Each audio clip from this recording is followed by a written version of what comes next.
We'll begin with our territorial. Wait, are we live, Mike? Wait for that. Okay. Start with our territorial acknowledgement. The Board of Directors acknowledges that the University of Waterloo is on the traditional territory of the neutral Anishinaabe and Haudenosaunee peoples. Our organization operates on the Baldwin Tract, land promised to the Six Nations, which includes 6 miles on each side of the Grand River. Moving on to agenda approval. The agenda has been sent out early to all of you. Jeff has let me know that he would like to make an amendment to the agenda. So, Jeff, are you wanting to read off your amendment? I'd like to propose that we amend the agenda for today's meeting to add after 8.1 or 7:35 EST, whichever comes later, a discussion on the CE Fall 2023 co-op recruiting changes. Okay, can I have a seconder for that? Okay. Okay, is there any discussion on this item? Stephanie raised her hand. Yes.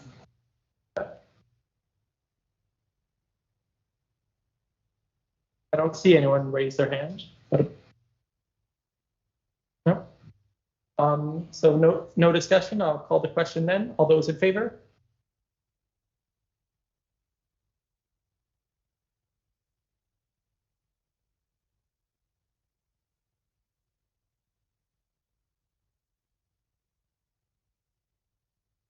Okay. All opposed?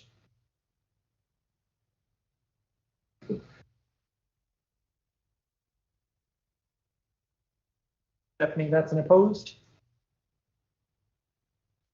Sorry, no, lingering hand. Okay. And any abstaining?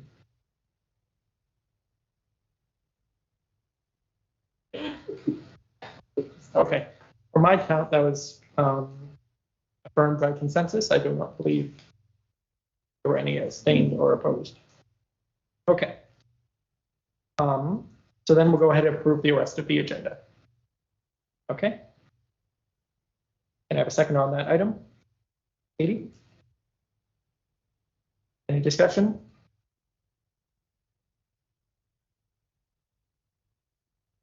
Okay, then I'll call the question. All those in favor, please raise your hand.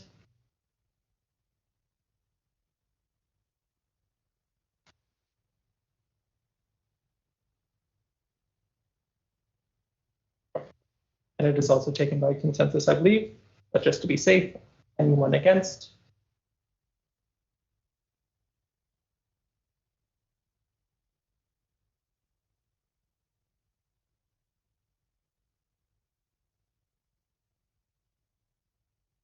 If your hand is still up on my screen. Are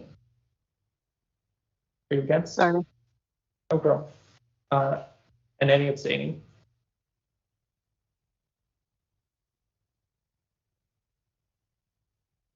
Okay, looks like we'll also take that by consensus. Moving on to conflict of interest. Does anyone have any conflict of interest that they would like to declare at this meeting?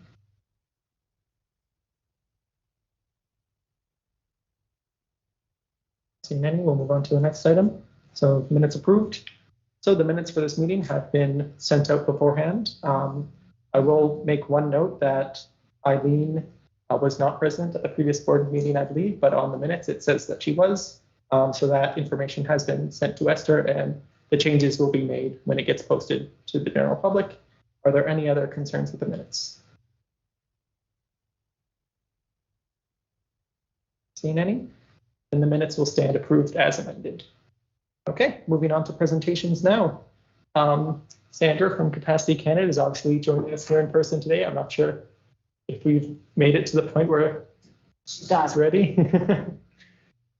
Just pretty close. So we're not bad. We're good. Thank you for joining us today. Thank you for having me. Alana, you can just put it into full mode and then I'll tell you when to switch it.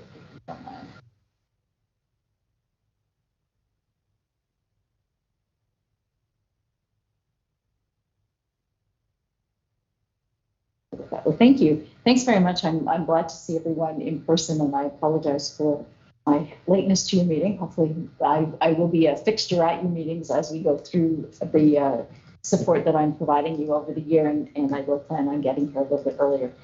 What I was asked to do today was to talk a little bit about the beginnings of the essentials of board governance and what are some good governance strategies. I know that you've had a presentation from legal counsel.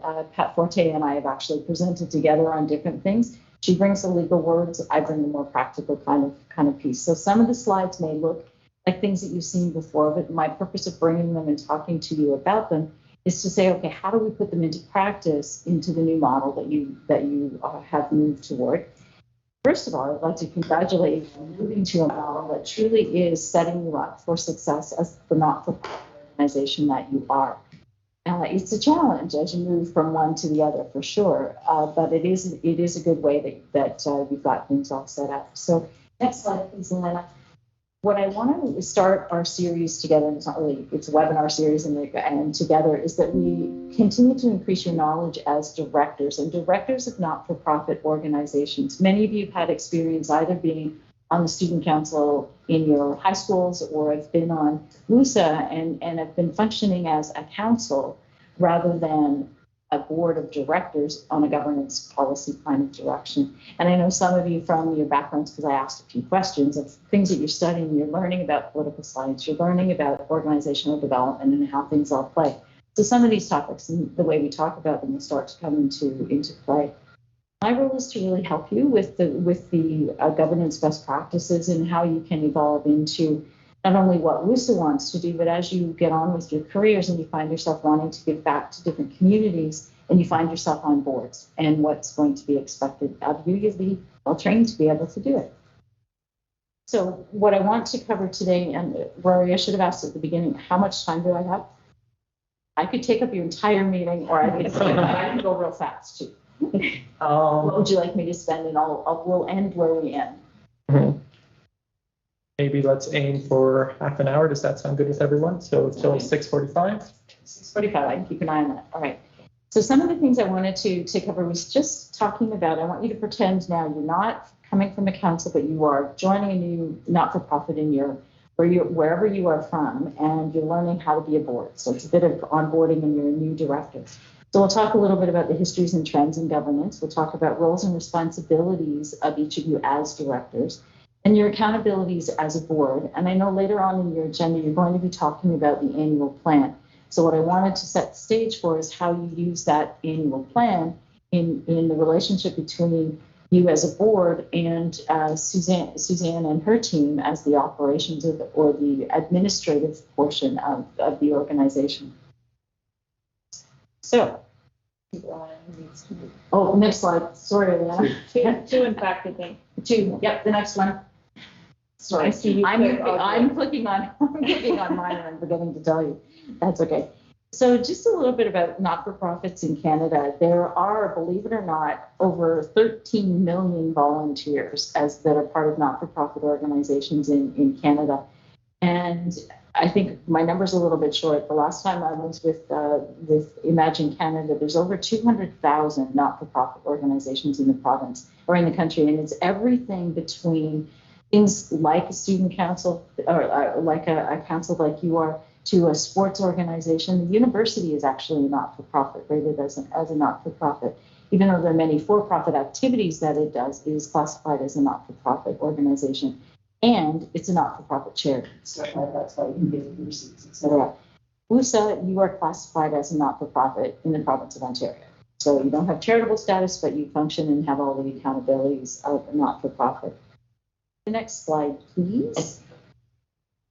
And a lot of the not-for-profits, I think, as you can imagine, started as, I'll call them mom and pop kind of shops, passions that people had. So whether it was things like community living, the Red Cross, the YMCA, Habitat Canada, it was a cause and a passion that people had. So it often was people who would sit around the table who said, hey, I think we can do this. I really want to do good, but really didn't have any governance structure or any kind of accountability. Well, a lot of things started to happen in the States as a beginning, and it trickled down into Canada and to the not-for-profits that not-for-profits need to be a bit more organized, have a bit more structure, but yet not-for-profits are not quite the same as a for-profit or a business. Yet you will see as we go through this, you've got all the accountabilities, but yet you still are providing a social service because you are representing students the undergrad students at the university. And so those are the stakeholders that you have in mind. You're not giving them back money, but by your actions and direction of this not-for-profit organization, you're helping advance improving life, student life within the university. Next slide, please. So just to give you an idea of some trends that have happened over the years, and it's a long journey back to 1960, and I believe many of you haven't even thought of in 1960 that we go that far back. There really was not much understanding of what not-for-profits were all about or what governance of a not-for-profit meant. You know, people would be donating, giving money, and yes, we needed to keep track of it. You put it in a bank account and go from there. So in the 1980s, 1990s, and those of you who are studying this, Carver started to come into being, and the Carver model emerged as a way to set up governance. And at the time, it was very, very good because it brought in structure, process, policies, and practices. However, from a practical standpoint for the board, it was very limited. Everything was, I refer to it more of being negative. It was the ends. It was more the things you can't do than the things you can do. And so governance practices have evolved since then and are now moving towards focusing on what are the kinds of conversations and discussion the board has to have. You still have to have policies, practices in place. They're not as rigid as they used to be. So it's enabling that kind of conversation that you want to have. There'll be some things as we go through the year together that we'll look at your agenda and see how we can free up some time for you to really be talking about the things that matter and not getting caught up in process. You still have a practice of how you're doing it. You're following a model or a very, very strict parliamentary procedure role, and you don't need to do that. You can gain a lot of time if we can come up with a mechanism that lets you do things. You're doing a lot of introducing bills or introducing motions and you're passing them in second reading and third reading and all the rest of it. You don't need to do that at all. You need to have a way that can focus on how do you deal with dissent amongst the table, because you want to have different perspectives around the table, and how do you actually move the things forward. So what's important for you to be really debating and having motions, and I would suggest that your minutes and things like that, we can gain probably, Rory, 10 minutes out of doing what you just did. You can do it in one. And it becomes items for consent. You're approving the consent items. You're not going through each individual piece as an example. So that's one of the ways that it's evolved. It still has some structure in place, but it's allowing you to talk a little bit more. CHAIT came into being probably in the late 1990s with the whole concept of governance as leadership and the introduction of 3 modes of governance. And we'll talk a little bit more about that in a minute.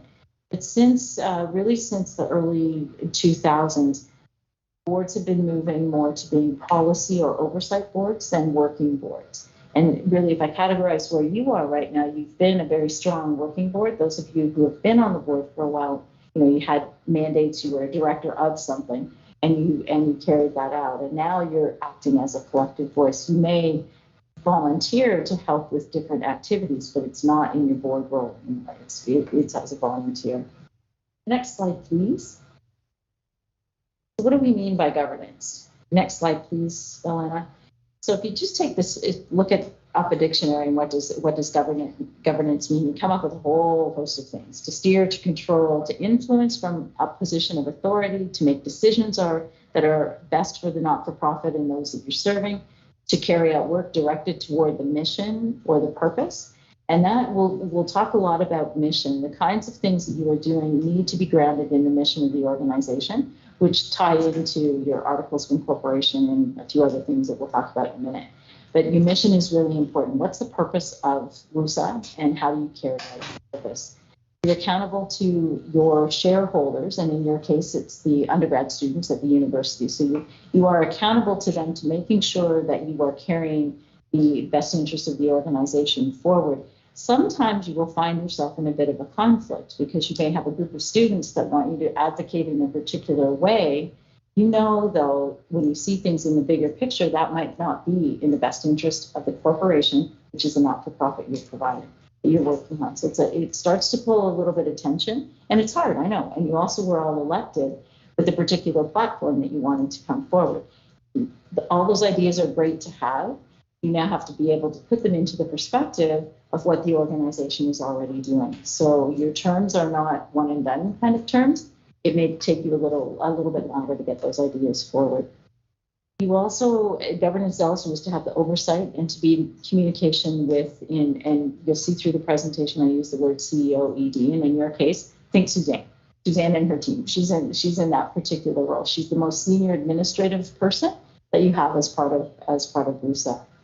And governance also is really responsible for making sure that you are complying with all of the applicable laws and legislation, which includes things like occupational health and safety. And you may think, well, we're in a university. How do we have to do that?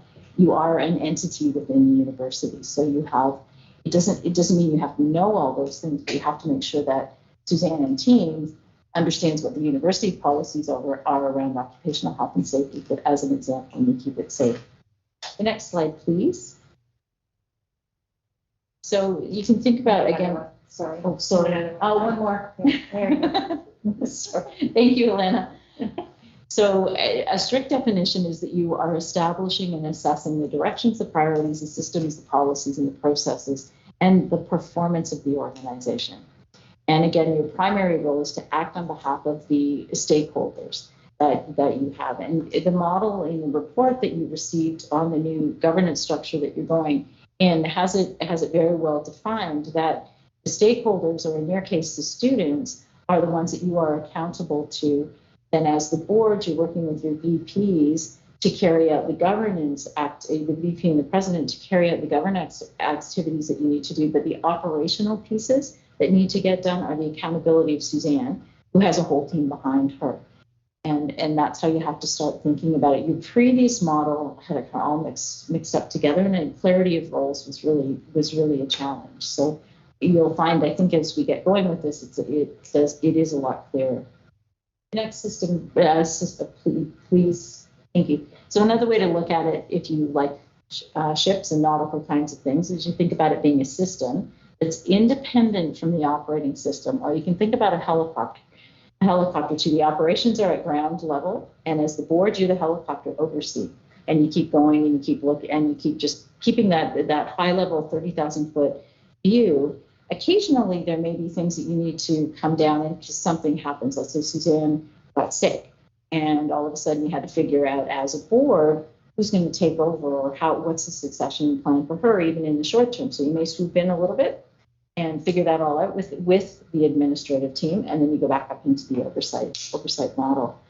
The board is the group that has to be setting the direction. So you're not looking at tomorrow, you're looking at next year and the following year, or even further than that. And again, it's the oversight that you're providing. Next slide, please. This slide just lists a bunch of different issues that are facing boards. And I think you can probably, if you look down the list, you can see things that are falling into play with the stakeholders that you have in place. You haven't turned your mind's eye in the past to what's the performance of the organization, but that's a key piece that you're going to need to be doing this year. And your annual plan and your strategic plan are two things that can help you with doing that. You also, I'm sure, are having students wanting more and more transparency on what's happening. So what's the communication that the board expects of the organization back to the student body? You've got some issues that are coming forward, and there's probably a big one I would expect that will hit the organization at some point. As I was driving over here, just hearing about stabbings that were on campus today.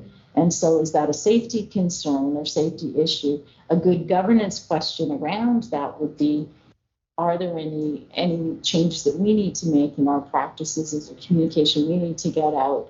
What's the link with security on campus? Is there anything more? Now, the rest of the report said there was a good message out saying there's no other danger for the rest of campus, but that would be something the board might want to talk about a little bit more when it settles down. Again, you want to make sure that legislation and bylaws are consistent with the practices and policies. Part of your review of your governance structure also got you looking at the Ontario Not-for-Profit Corporations Act, ONCA, which you do need to be compliant with, and I'm presuming that Pat would have you compliant with those. So I think you're probably in good shape. We do need to take, though, from the ONCA compliant bylaws to make sure your policies are up to date too, that are following that. So that's part of what we do need to do. Vision, mission, values alignment, it's really easy to get creep. So go back to the mission, which is articulated in your Articles of Amendment through the Ontario Not-for-Profit Corporations Act. That's the whole purpose of the organization. If you start to sway from that, it can cause a whole host of issues. More detrimental for organizations that are charities. If they start moving beyond their mission, Revenue Canada may take their charitable status away. For not-for-profits, you could get fined, but it's highly unlikely that something like that would happen. Succession planning, and this is a challenge for organizations, and I've been working with a number of groups across campus. Because you're elected and not appointed or based on a skills matrix or recruited to be part of the position, it's often hard to figure out who's going to move through to the president, vice president, president positions, or vice chairs and chair positions, because you may not be on the board all that long. You may join and you're a fourth-year student. Well, you can come for the year, that's it, but you're not going to be able to succeed. So I think we'll have different conversations around how you do succession planning. So backing it up into the information sessions that you have for students about joining WUSA, what kind of things, experience you want to have, and encouraging people along the way. So you still can do it, we just have to take a little bit different flavor to it. And always world issues. There's lots that are having impact on local organizations. A number of years ago, when the fiasco with we came about, and intertwining of we as a corporation and their foundation. Long story short, the board on the foundation was similar to the board on the organization, so there was no oversight or no distinction in both. The operations managers for the organization had pretty well complete signing authority for both organizations, so they got themselves into quite a bit of trouble, which ended up moving both the foundation and the corporation apart. And I believe the corporation has actually left Canada and is headed in the States. The foundation has not. It's still here. Because unwinding a foundation is a little bit harder than moving a corporation to another entity. Next slide, please.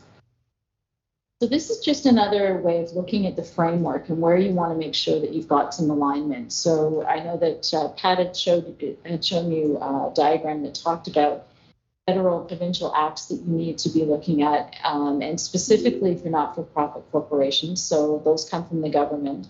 Then the compliance piece with your articles of incorporation, your articles of amendment, and your bylaws. That's something that outlines the board structure and the membership. As a board, you need to make sure you've got governance policies. So what are the overarching policies? How are you going to behave? How are you going to be doing different things? And then specifically the procedures. So what's your meeting procedure? What's your conduct at meetings? How are you structured to do the work of the board? And then management, which is Suzanne and team, are all the operating policies and standards of practice and procedures that would carry out. So just another way to look at how all of it relates together. Next slide, please. So this one just shows, again, from a legal accountability standpoint, who is accountable for what. So the board has the ultimate accountability, and you delegate to the authority to other people within the board. The Ontario Not-for-Profit Corporations Act is pretty particular about some of the things that you can delegate and not. The operations of the organization are typically delegated to the chief administrative officer, senior admin person, and that's Suzanne in your case. And then Suzanne, flipping it the other way, reports to the board and making sure that everything that is supposed to be happening within the operations does happen. And there are certain things that are delegated to her to be able to do. Next slide, please. Then you may be thinking, okay, the board as a whole has to do a certain number of things, but how do I bring that value, or how can the board bring value? So thinking back to why you ran, why you came, you wanted to represent the student body. You wanted to make sure that things were being done in a way that they ought to be done. So providing that oversight.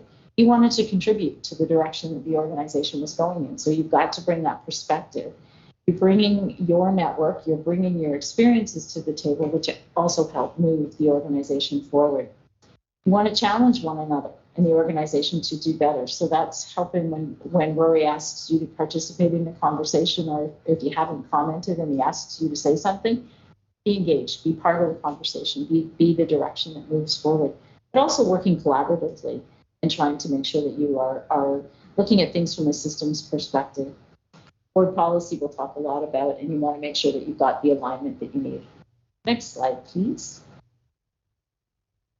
These are pretty key things for you to remember as the board. You are collectively accountable. You speak as one voice. You may have differing opinions around the table when you're talking about things, but once a decision is made, you have to be talking all together as one voice. That's a huge difference between if you were a politician, and I can speak, I'm a city councilor. I'm a city councilor. And one of the hardest things that I had to get used to doing was when we had votes at council, we could say that we could be voting against it, and it was okay to talk outside council meetings about why we voted against it, which is very different from being on a not-for-profit board. Once you make a decision, the process, you've been heard, you need to speak as one voice, and it's not acceptable that you talk outside again, because it's undermining everything that the board has been doing. So everybody is equal around the table. Some just have different responsibilities. So the chair has a different responsibility, the vice chair, your secretary, your treasurer, but all of you speak as one voice and your voices are all equal. So you have that obligation to make sure that you are exercising your right to speak. I like things in 5s or 3s because they're easier to remember. There are 5 key functions of the board, or the role of the board: setting the strategic direction and monitoring performance. So here's where your strategic plan comes in. One of the things I'm going to ask you to experiment a little bit with in your agenda is start to move your agenda according to your strategic priorities, and put the topics underneath each of your strategic priorities. If it doesn't fit under any of your strategic priorities, you're going to ask the question, why is this on the table? Why are we discussing this? And there will be some reasons, because sometimes stuff happens and you need to do it, but just framing it to what you should be doing and moving the organization forward. You have financial and risk oversight, stakeholder linkage, which in your case is the rest of the student body. Self-governance, how are you doing as a board? Do you talk at the end of each meeting to say, okay, what could have gone better here? How did we do on this conversation? Or Rory might say, we really struggled with this conversation. How could we make it better the next time? So it's a way of helping you improve how you're doing things. And those kinds of conversations you'll do without me in the room, you'll do without Suzanne in the room. Anybody who is not a director would not be in the room for that kind of conversation. So you can have a little bit of time to just talk about how can we improve. And then the last piece, the 5th of accountability, is to be the oversight for your senior administrative officer. I will share the slides since Elena's got them. So Elena, you're more than welcome to put them up on the portal when it's when we're ready. The next slide, please. The strategic direction, just to go in a little bit more, it's really rooted in your mission, vision, values. And you've got a strategic plan right now that goes from 2020 to 2025, I believe. So one of the pieces through the year that you're going to want to be looking at, because you're almost finished, you're halfway through, is there anything that we need to, in the last 3 years of the plan or 2.5 years of the plan, do we need to modify? How have we achieved on the things that we've set out that we wanted to accomplish right now? So it's good to bring that back to the board at some point to say, what do we need to modify for next year? Next slide, please. With respect to financial and risk oversight, typically not-for-profits will look at budget, capital, and investment status. So what's the budget for the organization? Are there any capital requirements or things that you need to do? And it's a little bit different for you and how some of those are planned. I don't believe that you've got a lot of capital expenditures. You're not going into buildings. You're not buying buildings. You're not building buildings. You're part of the university. You're building some. Yes, I see it. And it's public government. Oh, the next one, sorry. I'm sitting inside, do I see it? It's the financial and risk oversight. The next slide, please. Alana? Okay, the next slide up, there we go. Okay, the next one too, please. Risk mitigation is a key component also. So when you're looking at your financial statements or even at the strategic plan, are there risk elements in it? What happens if we don't do this? Or if your funding doesn't come in, let's say fees change or the university adds additional costs that they want the student body to pay, and that's going to have an impact on the monies that you've got. as an association to be running, what's the risk? Positive and negative. You want to have kind of those conversations. The next slide, please. It should be on stakeholder linkage. And this one is probably the easiest for this group to get its head around. And it's really your role here is to gather information. You're with your fellow students. They know what's working, what's not working. So bring that information to the table as it's appropriate. You also are the body and the ambassadors for the student association to give information out. What's the message that you want to have going on? If there's something critical happening within the university or critical that you're talking about, what's the messaging that you want to be giving all the time? And then building relationships, obviously, with the student body as a whole, with grad students, whoever you view as the stakeholders for the organization. Next slide, please. The next one is self-governance. So making sure you're reviewing your performance as a board. It can be done informally, as I suggested, and then probably once a year, it's not a bad practice to have a questionnaire that each of you fills out, commenting on how the activities went, how your decision-making went, how you as a board member felt you contributed to the organization and the discussions. Are there learning things that would have helped you be a better board member? Governance policies need to be in place, providing learning opportunities. You'll have lots of them this year as we go along.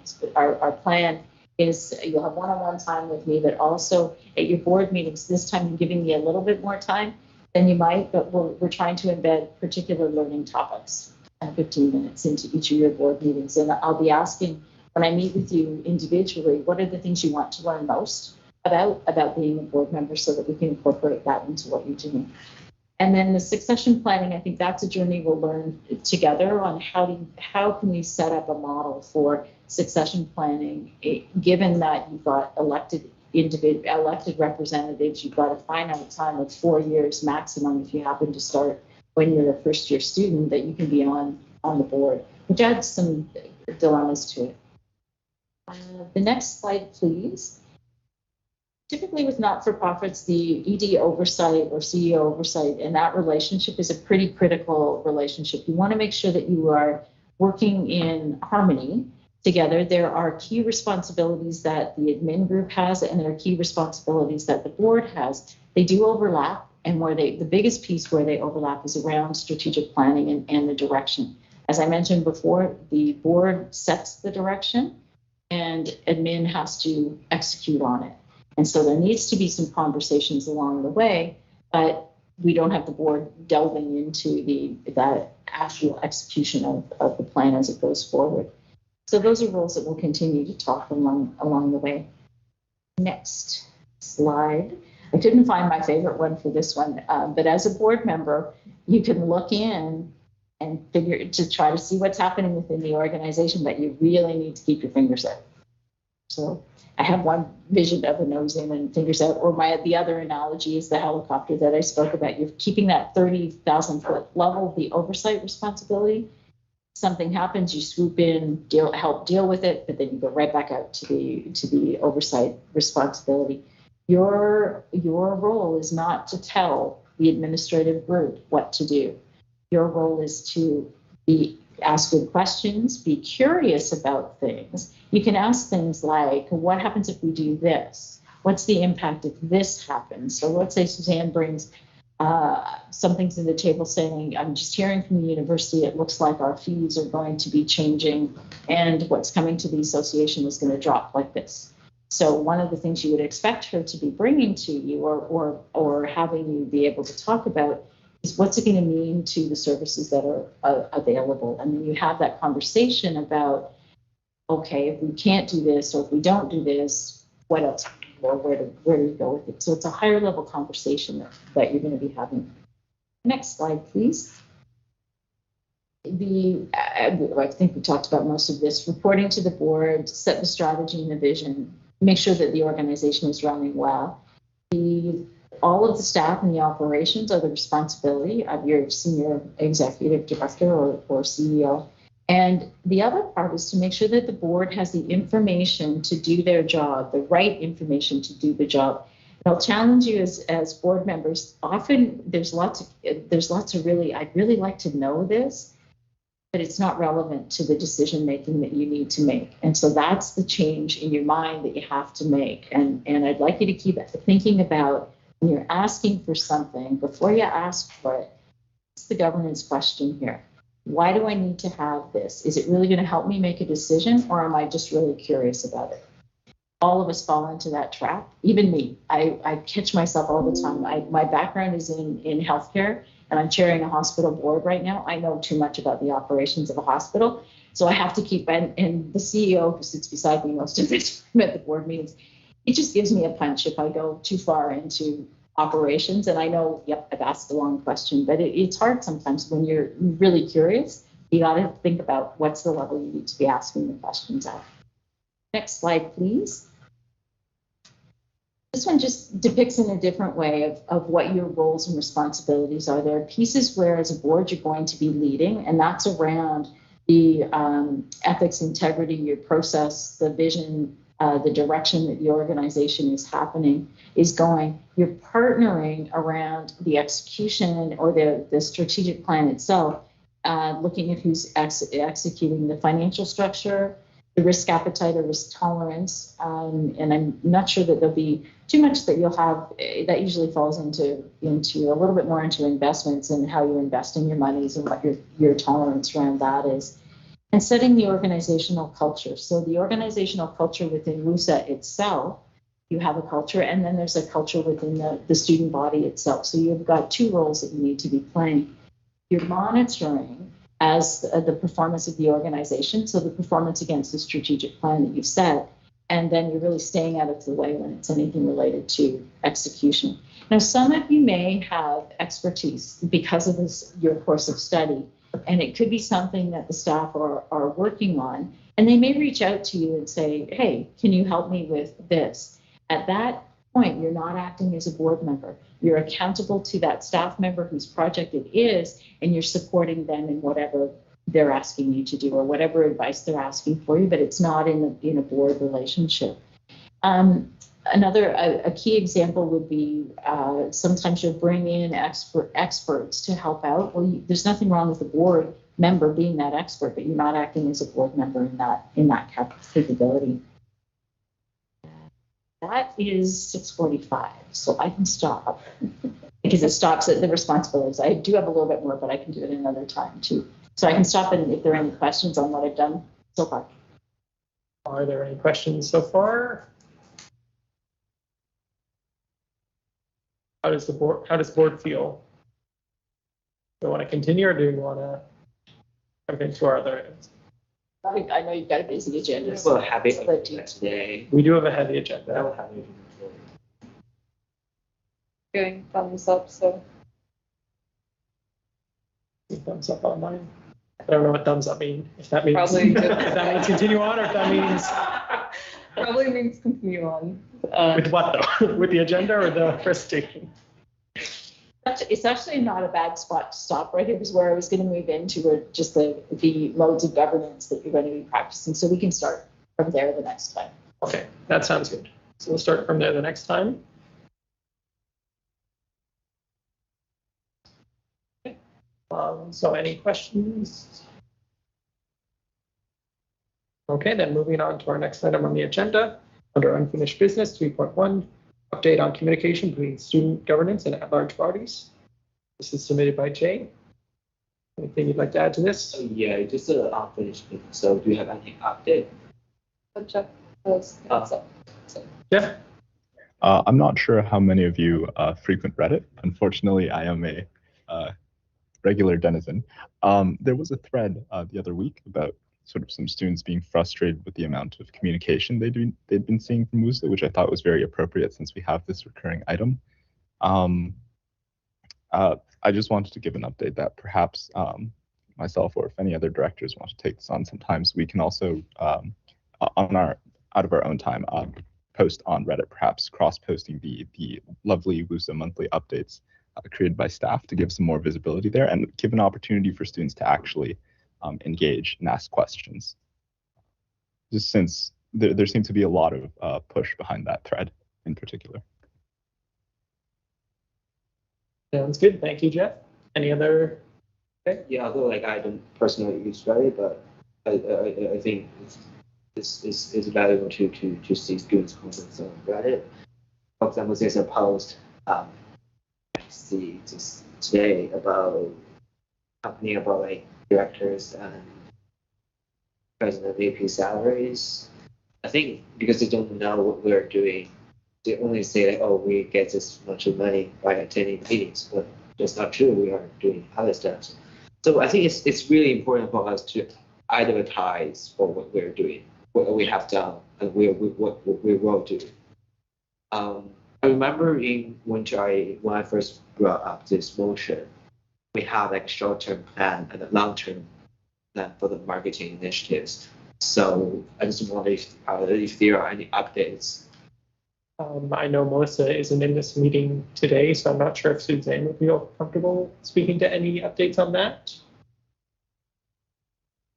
So that I can give you any direct updates. I think that Melissa was updating through the executive director's report for a portion of that. So if there isn't anything on there specifically that she doesn't have any, she would like me to ask her to prepare something specific to I guess sort of talk about what information you received last time and what progress is happening. Is that okay? Yeah. Yeah, if we can have an update regarding like our short-term plan and long-term plan. Okay. Yeah.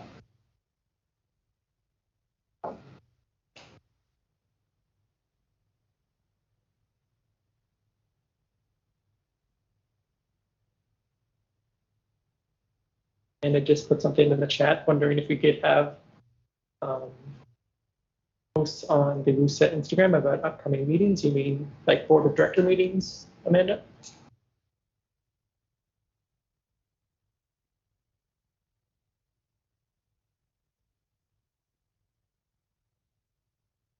Assuming that's what she did mean. That's something that maybe we can look into. My only worry is that currently, I know WUSA Instagram has a lot of stories and stuff that they add on to all the time. So it might be something that we're overloading students with too many posts. But besides that, it's something that we can look into. Jim? Yeah, I agree with Jeff in the comment. It's students care less about individual meetings, but they care more about the impact. Yeah. For example, we will talk about the co-op issue today. So it's an impact for students. We can tell from Reddit, there's lots of comments, lots of things going on about it. So if students can know, oh, at least they know WUSA had a meeting tonight, so they already addressed, or at least they talk about this issue. At least students will know more about us.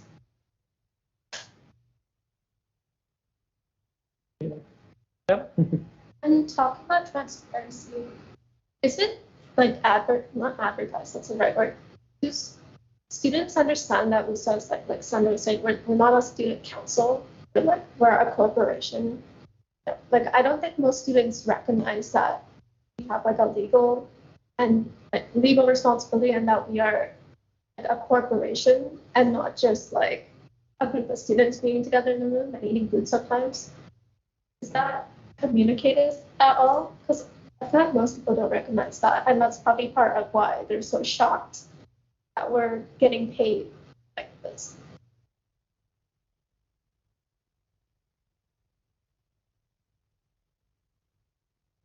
Any other comments? Okay. Oh, Yeah. So the question becomes, what's the next step? Oh, sorry. And then I'll come back to that.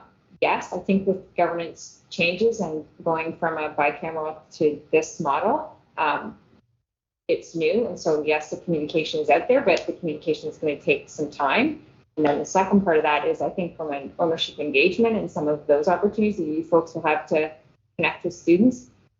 There's only so many Instagram stories and things that we can put out from information. I think that the engagement needs to also happen from the folks who are in these kinds of roles, which are new, but to be able to share that information, because we can put it out there and it's really challenging sometimes for folks to even like, they look at it and they go, oh, right? So there's I think some opportunity in that ownership engagement piece as well to share. And as we go through these processes, elections each year. We're going to get better at starting earlier, sharing more information, potentially having folks again engage in that process ahead of time, tap folks on shoulders and talk about what you do and why you do it. That hopefully we can build from that. It's probably September, but would there be benefit in starting as early as like orientation, getting students right when they enter and become members, rather than just pushing towards existing members? Because that's when they're absorbing the most information, right? They want to learn everything. Yes. Okay, they can experience. It's hard to find. Yes, I'll just say yes. It is hard to find pieces because there's so many messages that go out.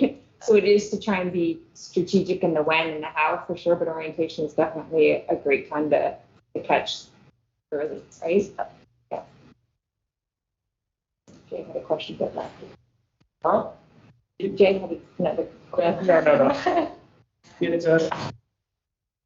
I didn't see that. We need a softer door, I think. That doesn't slam. We need like those doors that kind of slowly. Okay, are there any other? Yeah, I just really quickly wanted to mention, I think when students seek out information about WUSA, they're also looking for simple information and not like bite-sized pieces of information, because unlike WUSA members, some of the terms that they come across might be unfamiliar to them and foreign to them. So I think that's something that we also have to like consider when we're communicating with students, is that they're really looking to get the information that they are seeking to find, and kind of not too much besides that. And I think, yeah, that's what I want to say. Okay, sounds good. Any other comments with regards to this point?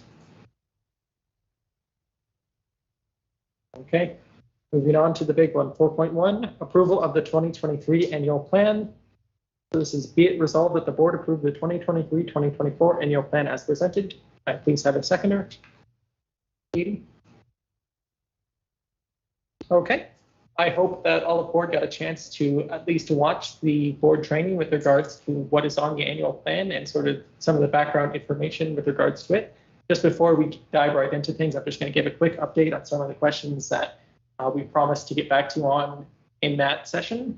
The first one was the concerns regarding the advocacy priorities, essentially along the lines of saying that they didn't weren't as precise as maybe some of the directors in that meeting would have preferred. So I think the plan going forward is, once we approve it here, these will be sort of the broad strokes, and then the advocacy team working with the advocacy committee will sort of work to refine those points down to the specific goals that we want to see for this coming year. Next is the UQ/WUSA. There are concerns about it not being on the annual plan. This is something that I talked to Katie about, and this is something that I talked to Katie about, and she didn't feel it's something that was needed to add to the annual plan, and felt generally that her reports were the way in which board would receive information about the organizations. Jeff had also asked if there were any things that didn't get included on the annual plan. Maybe Suzanne, if you don't mind speaking quickly to what those things were. He asked specifically, Jeff, and correct me if I'm wrong, of the operational goals that we had potentially considered and did not include. Correct. Okay. So I did send this to you as well, Jeff, but I'm going to call them the org-wide and operations and org-wide. The items that we left off of the plan from for operations and like from an org-wide perspective are customer service strategy, sponsorship strategy, SLC storage plan, full-time staff feedback mechanism, so like a 360 mechanism. We do some, but we're looking at a more fulsome process. WUSA staff onboarding and training program, and customer feedback strategy. If I may ask a quick question, just because I have to. Yeah, go ahead. I was curious about the WUSA staff onboarding and training plan. could you just go into a little bit more detail about that? My reasoning being that, like, I know that through the past year, the biggest issue that we've been hearing is the staffing shortages, and just from my personal anecdote, I've seen the benefit that a strong like onboarding pipeline can do. It was just, could you maybe talk just briefly about that, and if there's anything on the plan that perhaps you feel could be deprioritized in favor of that, or why that's not a good idea? It's not that we don't have an onboarding and training program. We just want to create a more fulsome and a more central one so that we can better utilize our resources as we onboard staff. We actually have created a people and culture specialist role that will head this up. It's actually at HR being graded and you'll see in the budget planned, I believe, might be for September for hiring, and they will head up some of these that are actually not on the plan, but hopefully we'll be able to make some strides on them. Thanks a lot. Just wanted to let everyone know that I have to go to a performance review right now, but I'll be back in 30 minutes. I dropped some thoughts in the board chat about some of the other motions, and I'll just cross-post it here. Thanks. Thank you. So just the other two things for the funding groups. So I'm not sure if you are aware that WUSA operates funding groups in partial collaboration with the University of Waterloo. For funding for special ed. How do you start? It's the endowment funds, the Student Life Endowment Fund, Equity, Opportunity, and Innovation Fund. I believe the two titles for them. And students create proposals and ask for funding based on the criteria. The criteria is on our website if you're interested and want to share that with other student groups, because there's quite a bit of money in there for folks to access. And one of the concerns brought up in the previous meeting was that funding groups weren't a part of this annual plan. Jeff was one of the person who mainly prioritized that, and sadly he just left, but it's not something that we felt when we discussed it after that is something that is needed to be put on the annual plan. But if board of directors feels that that is something that should be added, we'd love to hear those comments. This is more in regards to the fact that in recent times, especially since the governance changed, the funding committees have been in a weird spot because traditionally speaking, the funding committees were set up and administered by part WUSA staff and part university staff. But then the governance changed. The positions that used to be on the WUSA side have changed, but they're like non-existent anymore. So that has caused the system to be in a weird place. And then the last concern was over the athletics fee. This is something that I had put some thought into, and it is something that now I think should be back on the annual plan, probably under operational goals. I probably see it as equal in weight to number 8 or number 7 on the list of priorities that we put in place. So that is something I will probably vote to amend once we get to it. Now I'm going to sort of open it up to the floor. Is there any general discussion that we'd like to have on the annual plan?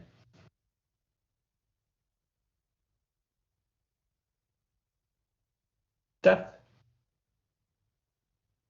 I would still strongly recommend to put an item about UCrew. Like it is ultimately like Katie's personal goal, but I think it's also within WUSA's best interest.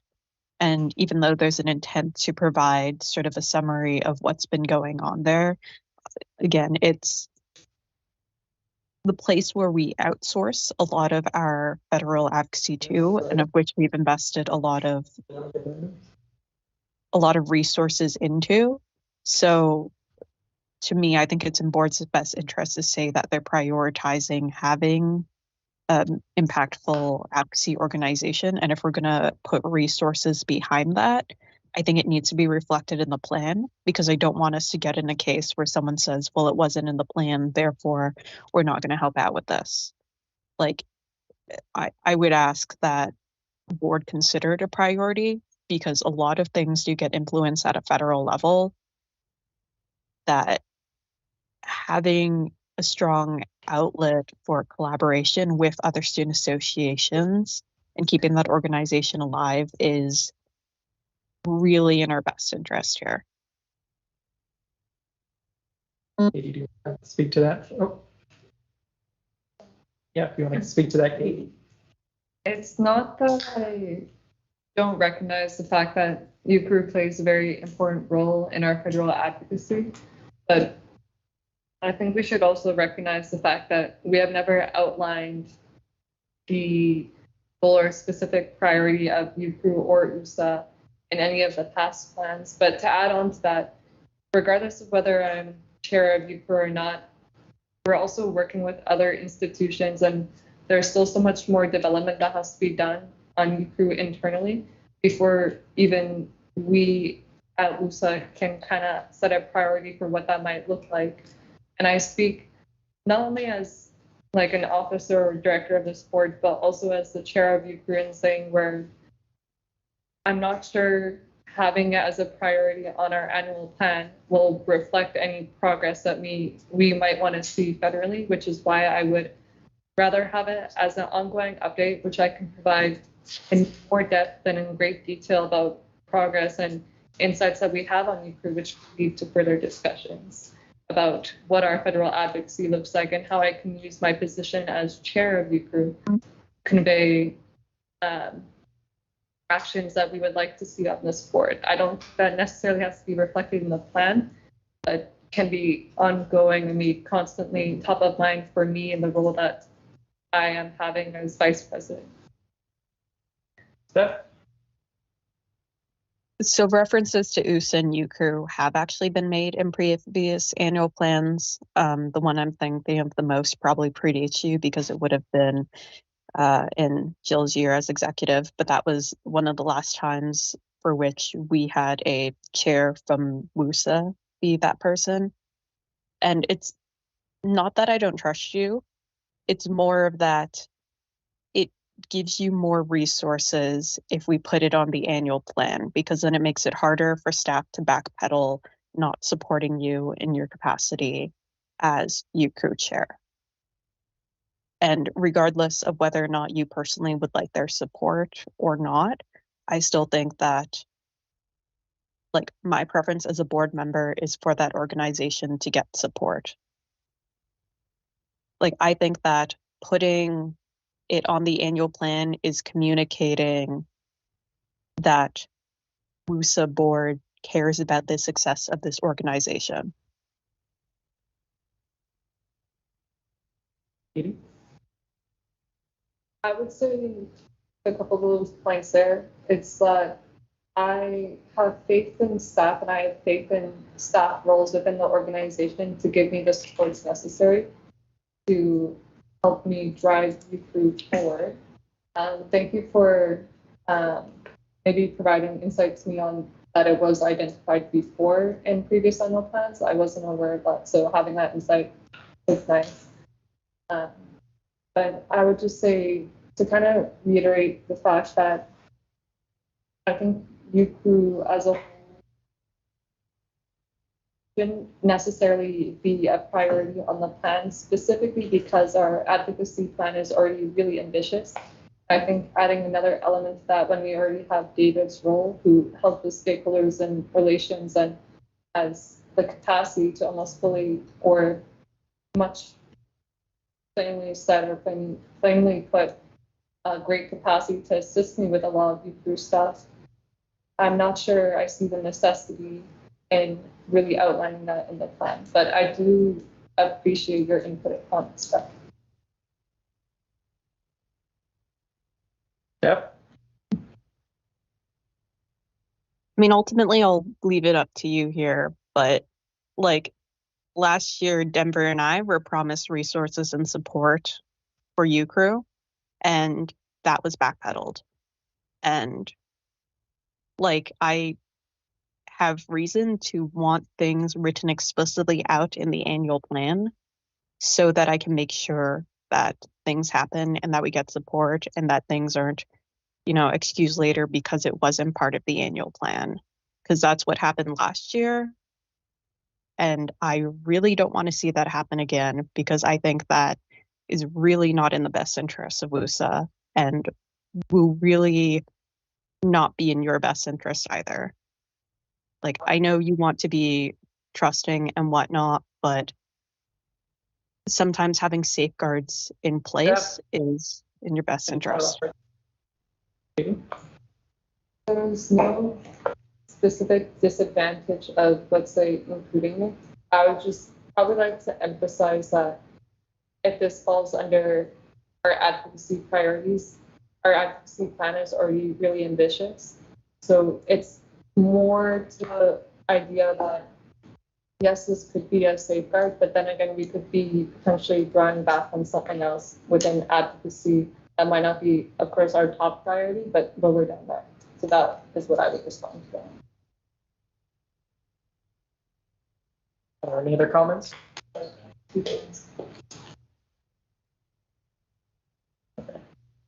These are things that are expected to happen anyways, right? Like, you've already explained that you do expect to be working on this and you do expect to be receiving support on this.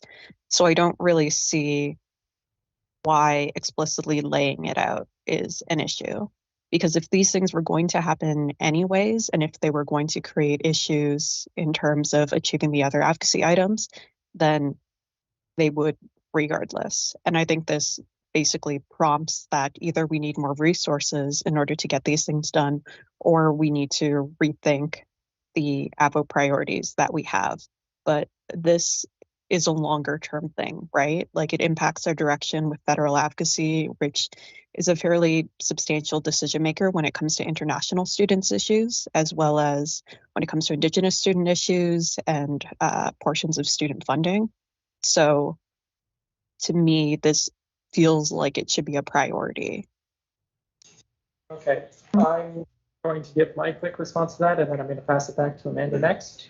I think that this is maybe less a question of resources than it is selecting what are our main goals and priorities for this year.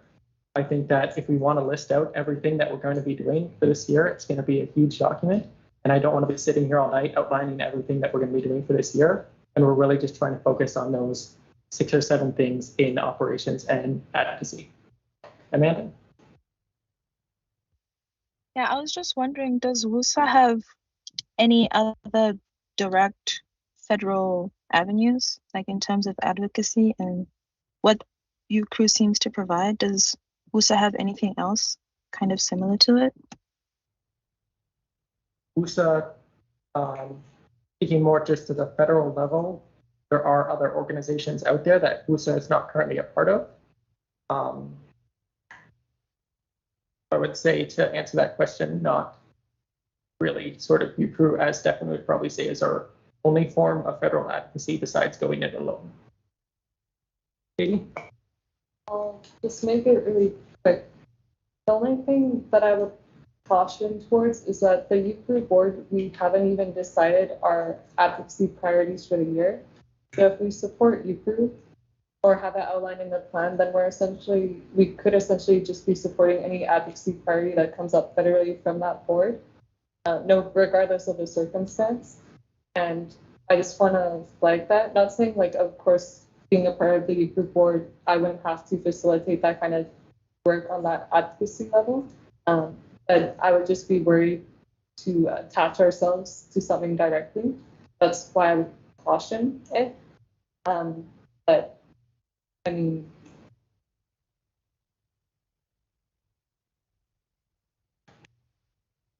Any more discussion on this item?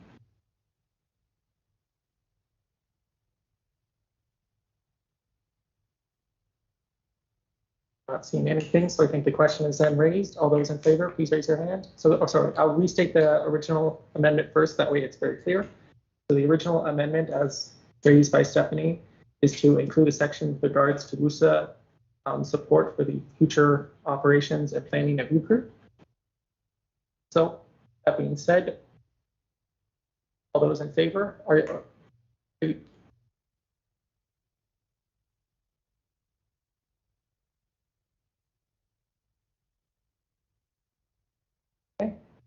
All those opposed?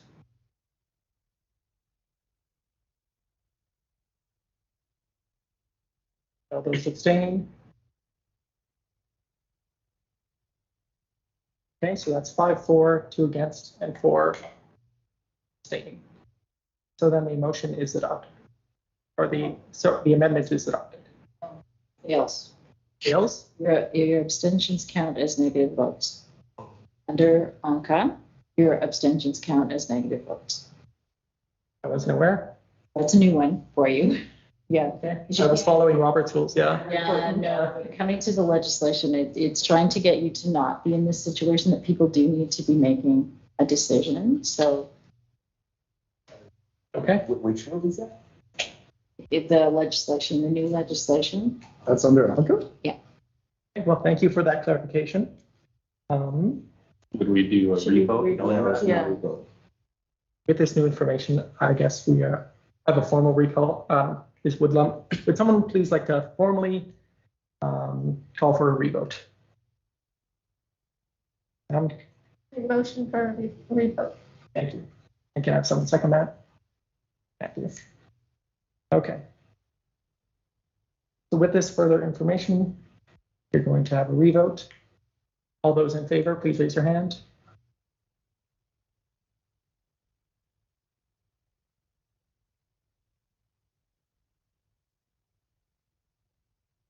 And all those opposed? Motion is adopted. Because there are no abstentions now, I don't believe.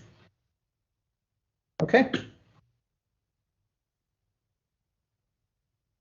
Going back to the original motion then, for any further discussion? Could you go over again why the student endowment fund is, or why you feel we shouldn't be included? It's more relating to Stuff it is. It's adopted. The amendment. Okay, sorry. Getting sort of back to that, that's sort of more of an operational side of things, which is something the board and shouldn't get involved in. And ongoing work. There's a timeline and everything, like it's set to go before the Board of Governors of the university in October. Do we feel that it's generally far enough along the track that it doesn't need to be included in this annual plan, or at least I feel it doesn't?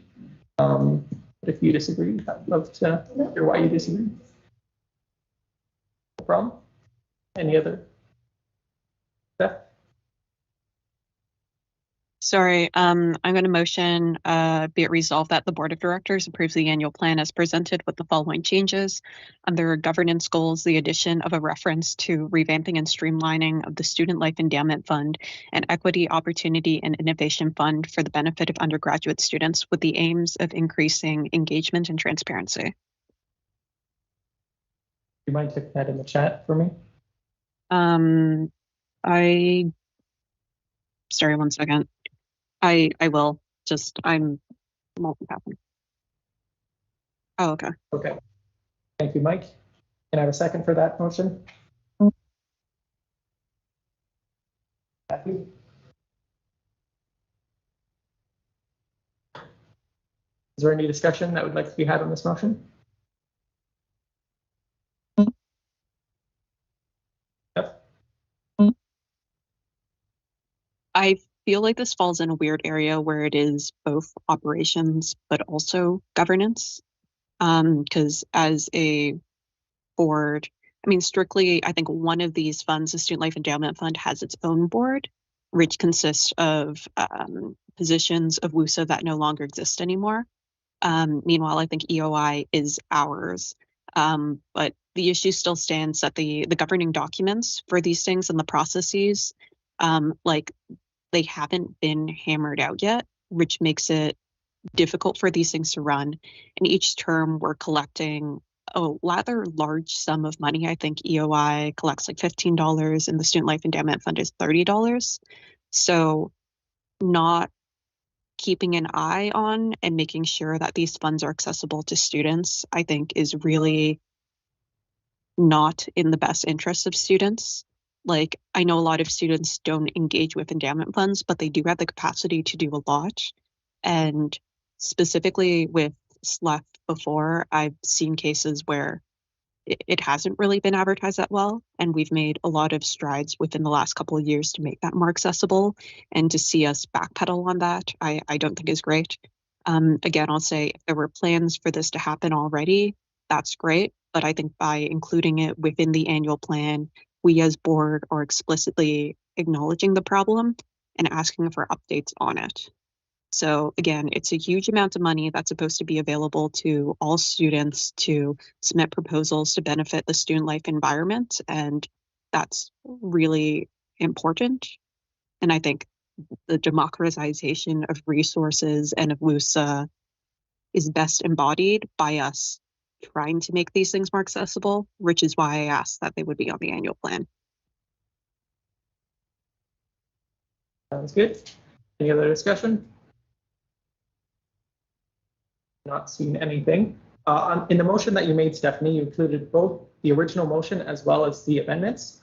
So are you okay with the passage of this motion also establishes the passage of the original motion?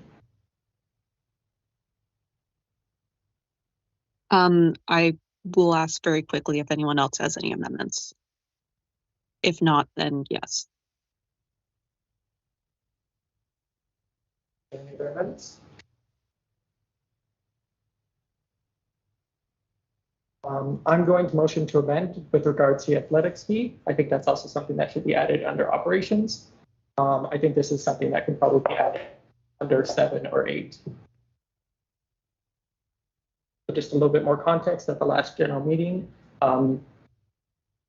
motion was brought up with reference to whether the athletics fee should be considered mandatory for students and whether WUSA should advocate that the athletics fee should be optional. It's something that, as outlined in the original motion, was something that WUSA would look into and then bring a report back to the general meeting, so the next one in the winter.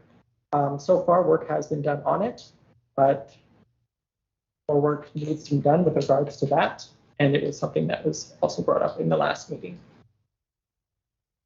I formally motion that the athletics fee also be added. Is there any seconders? 8. Is there any discussion on this item? Jeff? Out of curiosity, there were mentions that there's already been like questions on the athletics fee.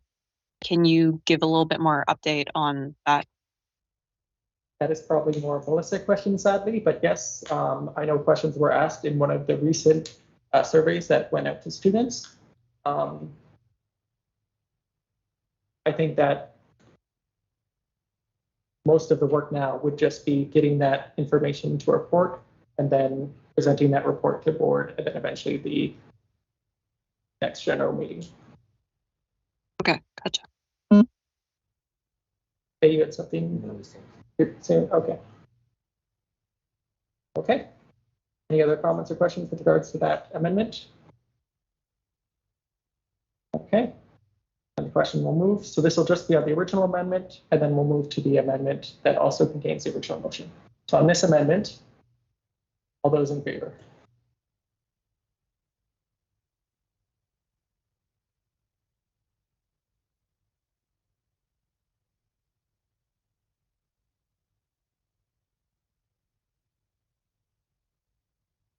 Okay, all those opposed?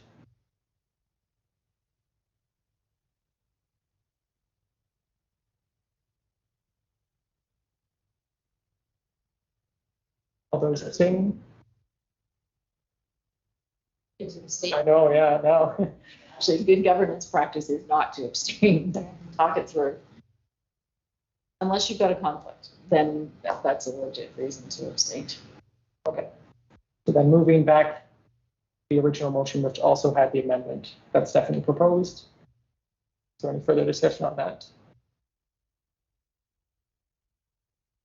Okay. The question is moved. All those in favor?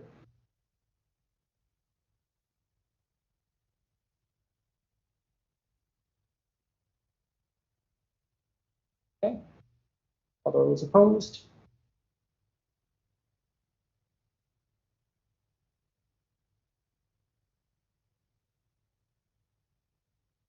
And all those abstaining? Okay.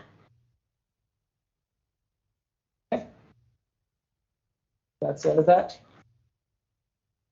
So on to item number 4.2, which is approval of the agenda for the special general meeting. I have a second for that.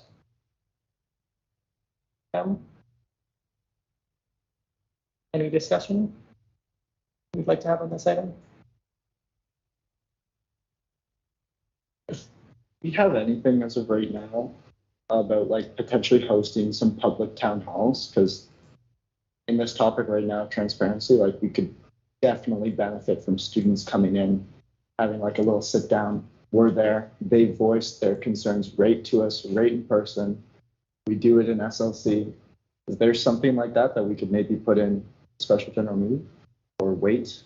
I don't know what you'd want to put in a special general meeting. Like if you're saying to do it.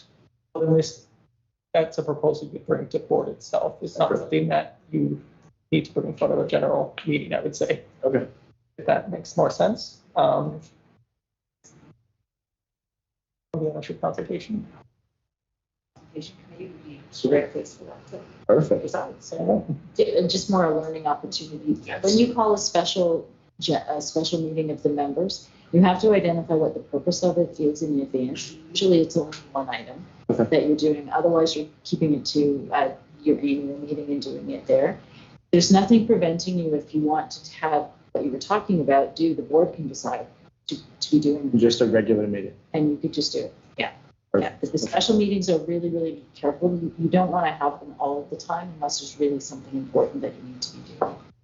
Perfect. This one I understand is something, there's a holdover and you have to get it done. It's time sensitive. Any other discussion, Steph? Yeah, if one of the staff members still has this, perhaps if we could provide some information. Sorry, I can't tell who's talking. I think it was Alex, but I could be wrong. Just about town halls, because that was something that we experimented with before, and seemed to work with reasonable success. I know that there was a couple of suggestions to have town halls in advance to annual general meetings so that some more discussions and whatnot can take place in advance to those meetings so that they aren't too long. Again, not sure how well that's going to work out, but there has been some testing and playing around with what you're suggesting, and that is within board's purview to do. So I would suggest, I don't know if one of the staff who has knowledge of this could self-identify themselves to Alex. I think that might be helpful to help him decide whether or not he does want to bring it to board or not. I wonder if this is a discussion that can be had outside of this meeting. I don't want to take up too much of anyone's time, if that's okay with you, Alex. Absolutely. Okay. Rory, the other thing that happened is the suggestion was made, your staff made a note of it, and so that's fine. So in your minutes, you could just say suggestion was made, staff are carrying it forward. You need to handle it. Oh, good, thank you. Are there any other comments or concerns with regards to the agenda of the special general meeting? Yeah. Have you started advertising for it? I don't believe we have started. Actually, we have started advertising for it. Yes, we have. Yeah.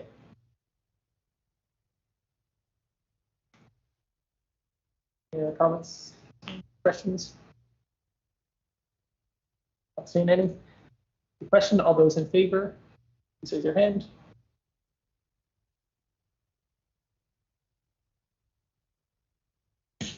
Okay. All those opposed?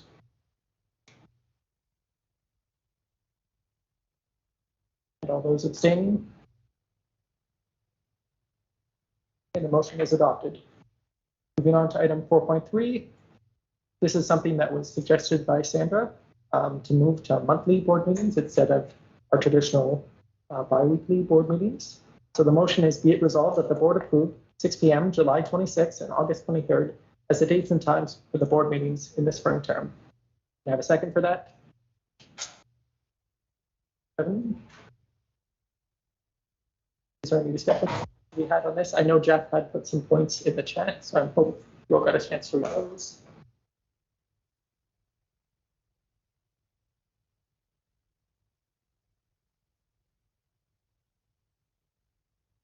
I think you have said it all, but like our meetings are already quite long. Like today we'll probably go for at least another hour. So to move it to once a month, probably take like a whole working day. Sandra, do you want to? Yeah, I'm or do you want me to? Meeting every 2 weeks. What are you getting done in between? So again, back to the question of what is it that the board needs to be doing, and what are the conversations that you need to be having? You've got a committee structure. You want to make sure that you're using the committee structure and have the committees do the work that needs to be done. If you're meeting every 2 weeks, you just don't have that particular time. There's some efficiencies that you can gain in your meetings right now, but to provide the oversight, you shouldn't have to be meeting more than once a month. And it may be a couple of hours, but you need to be a bit more disciplined with it. So some of the conversations that you're having today could have been things that would be worked out before and you're getting reports back rather than full debate. It also means that materials that come to you, you're not having it on the fly, they're in advance and you're having the opportunity to read through them. So it's just a goal to achieve. It's also a better use of your time, long run. Most not-for-profits do meet on a monthly basis. Some even the boards are meeting quarterly. And I agree with you on that one. It's a little bit light to meet quarterly, but monthly would be something to try. Is this monthly meeting, I'm sorry, it says spring term. Is this just for spring term? I think this is because in the original one that we said that we were going to do it bi-weekly, we only did spring because we were going to reevaluate it after spring based on everyone's schedule and see if moving it to another date, like instead of having it Wednesday, if maybe Thursday or Tuesday would have been better. So this would just be to have it monthly for July, monthly for August, and then figure out everything. Most likely would be monthly moving forward as well. But I think after those 2 meetings, that's when we would reevaluate which day would be best. And I think in fairness, if you're doing it for 2 months, it also means can you make it work? Yeah. In a monthly time frame. You may want to slip back a bit. Think about your own schedules too, and just what your availability of time. That was why the suggestion. So this would be to have it monthly and then figure out if we're staying monthly or shifting or. Try it for monthly, get the work done of the committees. You get to having the reports coming forward. Your materials are in advance. Because right now, think of the cadence that you've got. Today is your meeting. Minutes get out. By next week, you're already calling for agenda items, and then your package is up. So how much work are you actually getting done on the things that you said you were going to do? You're using the board meeting to do the work that should be being done by the committees that you've set up.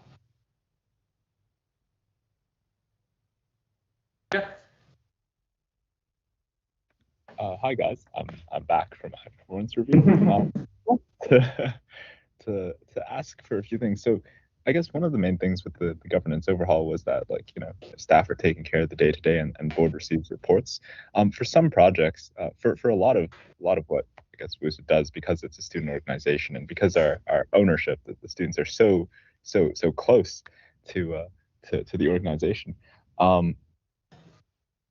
Monthly updates on some of these items seems a little infrequent, especially when there are urgent topics that usually don't last longer than a term, which is only 4 months. If we're only receiving 3 or 4 updates on that, and we usually is the board going to have enough to be prepared to fulfill its duties? My other question, I guess, I left a few points in chat, but a lot of meetings, I guess, you mentioned that the committees should be doing a lot of the work that is done in board meetings. There's a lot more additional work that the board can and should also be doing during these meetings, like that, from what I saw last year at least, that hasn't been done usually because we've been running over time. I don't think there's necessarily a lack of things that the board should be doing. And we shouldn't necessarily rush to that conclusion based on the past month and a half, where, you know, we've just finished a board transition and not much has been happening at the moment. I'll cede my time to the others and come back for some more. Okay, Steph. See, the major concern I have with this is previously within our model, the way that council sort of structured was if there's any ongoing sort of issues that were occurring, it was an opportunity for students to come forward and bring those things up and get them on folks' radars, as well as have discussions about it. Like, it was information to WUSA in a very public way, and also information outgoing. And I'm not sure a structure like that really exists within the new model right now. And I think there was originally sort of plans with the different stakeholder meetings that we were having, reporting to each other on what we're doing with the stakeholder things, hearing what the president and vice president are doing. And I think that was part of the goal of having a little bit more frequent meetings, was to have a place for that. If that were to happen in another forum, I would be a little bit more willing to. But again, one of the advantages to student associations, other than the university, is that they are generally really responsive and on the ground. And I feel like to not have that dedicated space removes that ability and remove that area of communication. I also think sometimes that there's a lot of pressure to adopt a proposal being put forward, just because, it's not going to come around until the next month, right? And I am generally uncomfortable when I feel that pressure just to adopt something right away. Again, maybe that's to say that we should be receiving proposals or whatnot earlier, but again, I personally would rather have meetings that are short and we're looking for space to fill, as opposed to feeling very rushed and not having the time to talk about issues. It's also, like, personally, it's very easy for me to zone out when something's only like a monthly meeting. I think having the biweekly meetings keeps me more involved and engaged with the organization.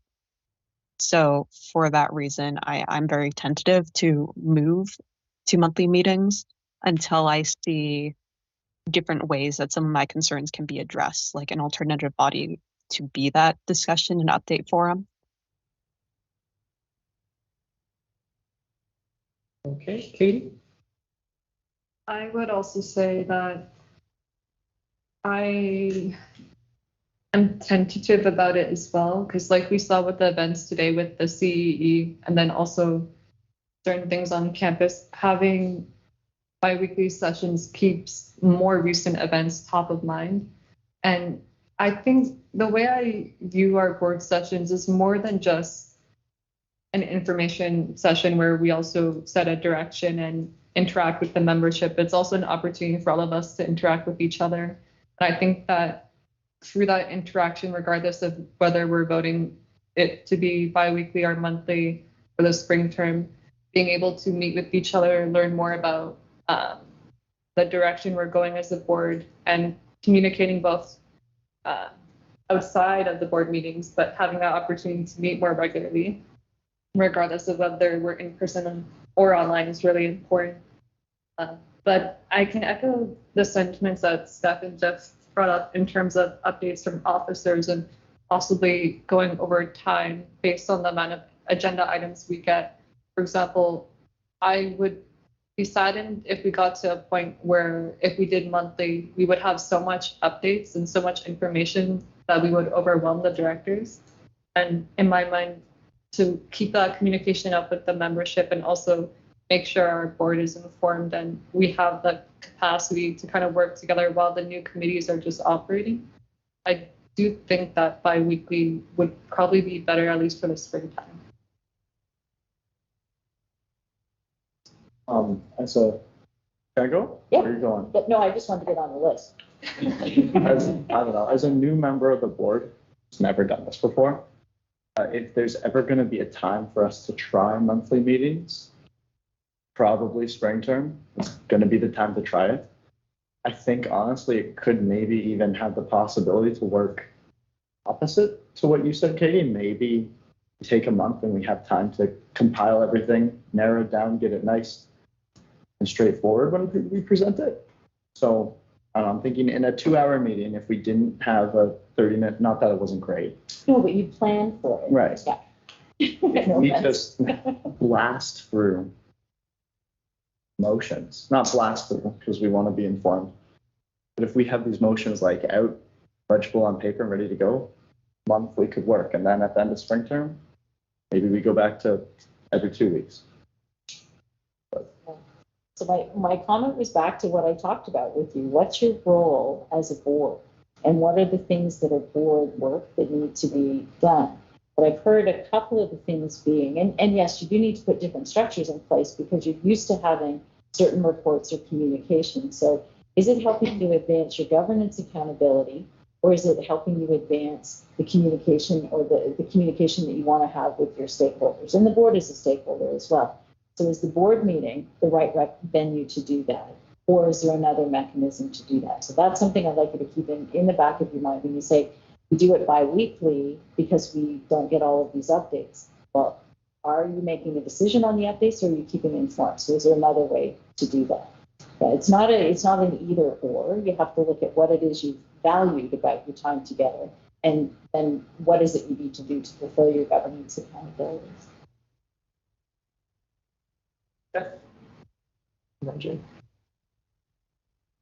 I guess let's just say that the tricky thing, and again, like a lot of what you've explained about the role of a governance board, like I understand that makes sense, and I do understand the wisdom of having less frequent meetings. I think the tricky part is just that by nature of being a student association, a lot of the work we do is stakeholder relations and advocacy, and there's expectation that we're responsive to student needs sort of on the ground, and there's generally a benefit to the people going to meetings being students. So the way that the governance model has been set up is that each of us and the president and VP are responsible for different stakeholder relations, responsible for working out problems, talking to people, communicating broader things to the student body. And that's honestly an inherently operational thing, but it's been something that's been bestowed onto board. So now we have this problem of we're trying to be a governance board, but there's duties and stuff that fall onto us that are inherently operational. And that's sort of the real struggle here to adopt a lot of the recommendations that you're saying, because in this structure, if it doesn't get done by us, it doesn't get done. And there are, again, expectations that students have. So, like, I guess that's just the biggest hurdle to adopt any of these recommendations. And I guess with future sort of advice you give, if you can help us address that problem, because I think that's the real source of not being able to act as a governance board, because we're not set up to act as a governance board. And that's exactly what we're trying to move towards, Stephanie. If I can give by way of another example, sports organizations, and I'll talk about the one that I'm president of, Waterloo Girls Minor Hockey. We have one staff person, and we have to function as a governance board, plus we also have to run hockey operations. We don't talk about hockey operations at the board. The only thing that we are talking about at the board are the governance issues and things that are moving the association as a whole forward. Each of our directors are elected as directors and have accountability similar to Stephanie, what you just talked about. Somebody's the director for rec hockey, somebody's for house league, somebody's for fundamentals. They are expected to oversee that program and make sure it's implemented, and they do that. It's not done at the board, though. It's done outside. That's their accountability, role, responsibilities. So it still works that way, but it's a different structure that needed to be put in place. So your point's well taken. You need to have structures in place. So I will put some bold things out for you to consider. It doesn't mean I'm expecting you to take them all the time, but I'm trying to help you move to a position that is both manageable and respective of the volunteer time that you're giving. You are getting paid, yes, but you still are volunteering a ton of time to make this work. So what is in the best interest of all the things that you need to be doing? Yeah, I can see the benefits of both format. Like for the hockey example, but like I feel like student association sport is a little bit different from the hockey board. Like the stuff here is not students. They might not have the first-hand information regarding students' issues. Like we're students, we monitor, evaluate, we talk to students, so we know what's most important to students. And for the bi-weekly meeting, like we can talk about like some time-sensitive issues. For example, we have a CE issue tonight, have a staffing issue tonight. We can talk about that. And look at the time, guys. It's 7:45. We have only 15 minutes left to the scheduled time. If we have this monthly, we'll have a very lengthy meeting. We might have a very lengthy meeting, maybe a 4-hour meeting. Maybe we'll have a so I feel like for a bi-weekly meeting, we can just solve our issues on time.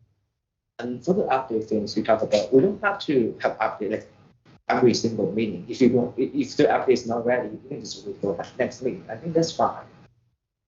And for the officers report, we already pushed it to monthly now. And if you have nothing to report, you have to report. Steph? I'm going to motion that we postpone consideration of this item until a subsequent meeting. If seconded, I can go into why I want to do that. Okay. 10 seconds. Okay. Yeah, like I again think that there's value to exploring this and doing this, but I'm hearing that there's a little bit of a gap. And I think if we're able to have discussions offline as to how to sufficiently fill that gap, as well as our goals for how do we know that this thing works and like what should trigger our decision to go to to stick with the monthly meetings, I think that'll set us up for more success. I think that might set us up more in the long run. Plus, we're running low on time. So rather than potentially have this fail or pass and it be relitigated, I'd rather us have more time to fully decide and find a compromise that I think meets everyone's needs, because I think we're coming from a good place here. We understand the advantages to this, but there's still some concerns. So let's work that out first, and then we can hopefully adopt it with everyone's support.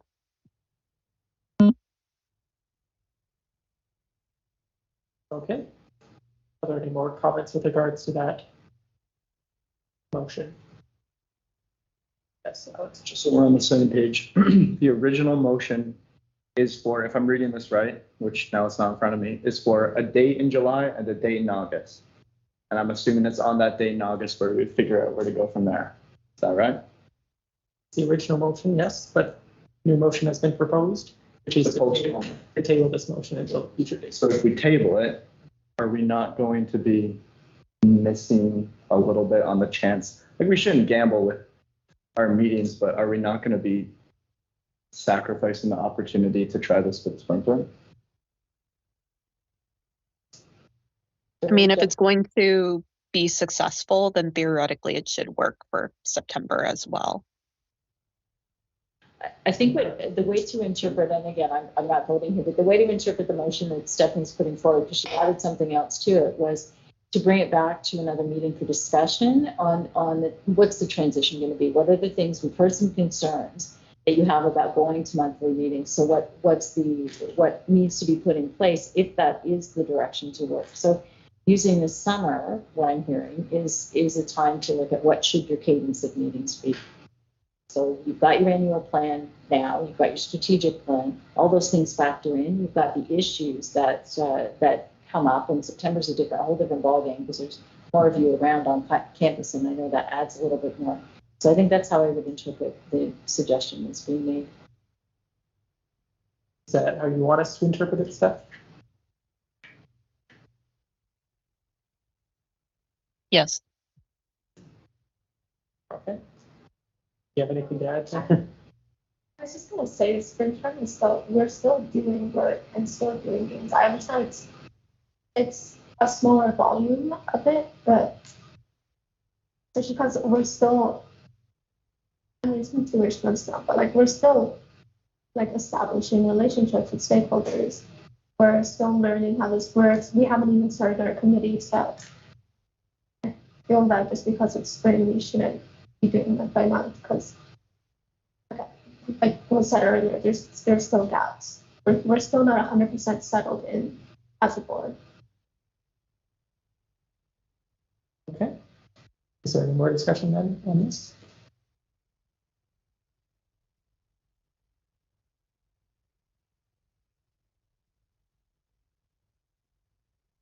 I had added something to the chat.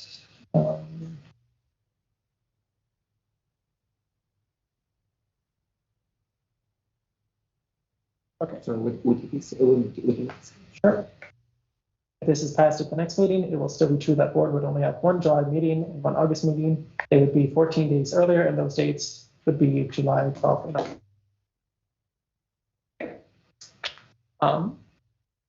So, to no more discussion, question is asked. All those in favor of the new motion that Stephanie has put forward, delay it to the next meeting. Can you repeat the motion? So the motion is to delay this decision until the next meeting, which will be on July 12th. All those in favor?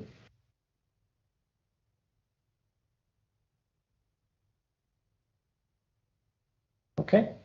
All those opposed? And those abstaining? Okay. Motion is defeated. Going on now to general reports. Sorry, the amended motion passed. I guess, yes, that makes sense.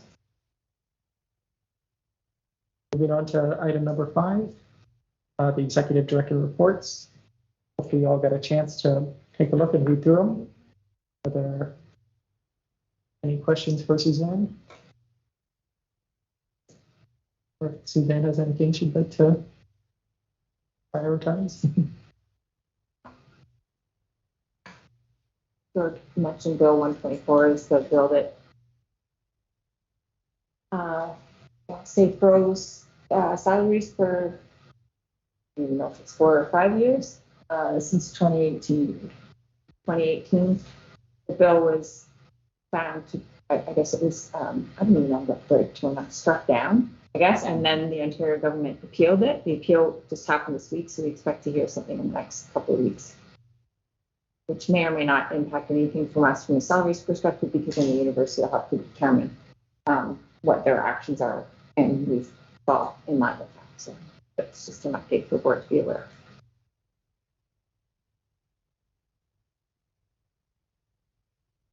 Any questions?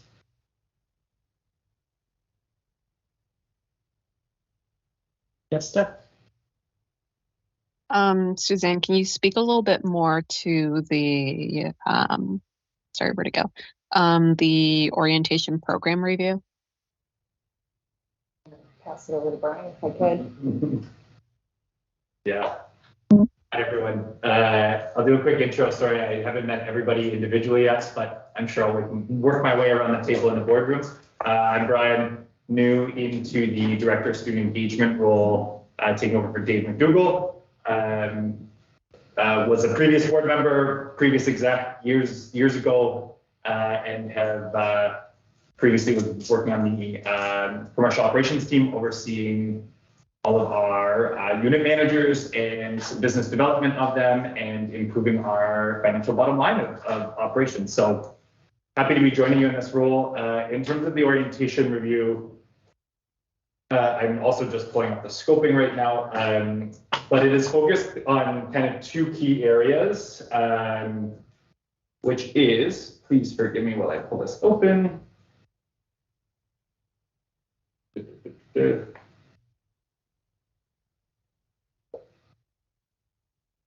Sorry.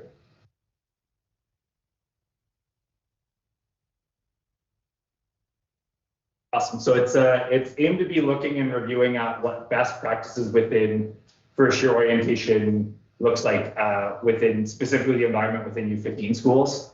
What type of tools, how are we measuring success, and how that relates to things like our NSE scores, which is the National Student Survey of Student Engagement. That's a mouthful. And then obviously relating into student life and getting oriented within a new community, and looking at curriculum and content map and understanding kind of where the current state of Waterloo New Transition programming lives, and potentially where we can continue to grow to, what resources, what focuses new students and their needs are, so that program continues to evolve. And then lastly, it's leading into kind of or not kind of, but it is reading into recommendations of how and where those content gaps can be mitigated. And so right now, I would say it's a 2-year project that I believe it's a special projects role that has been hired through the SSO and is working in collaboration with WUSA and the SSO as a kind of a collaborative oversight of orientation. And we'll be working on understanding scoping, needs assessments, where reviews and analysis are going. It's still in its very beginning infancy stages. That role was just filled a couple weeks ago. So with that person being onboarded and starting to show the ropes, they're going to see their first orientation in 2 months. And I'm sure after is really where we're going to hit the ground running and have a more fruitful discussion of where things will lay over the next 2 years.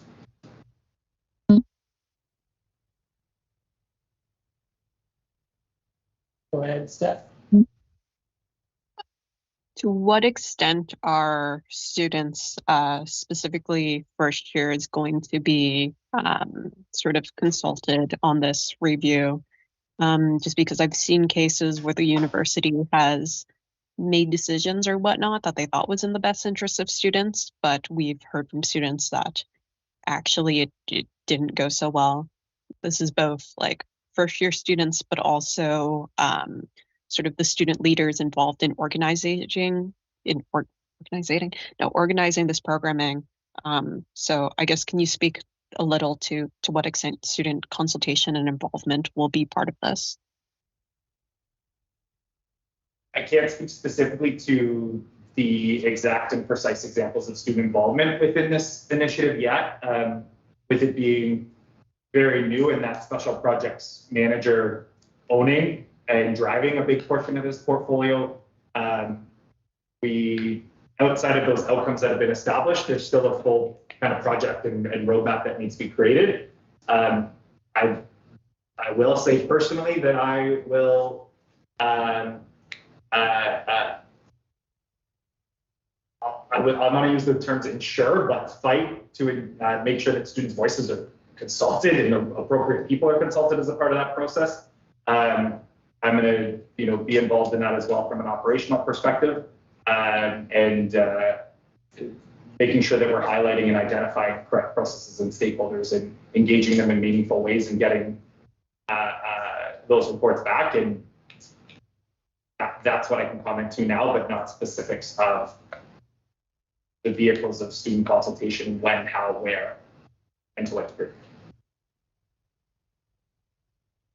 Okay, thanks, Brian. Are there any further questions? I don't see many. And I'm going to motion that we move to confidential session. Second, Matthew?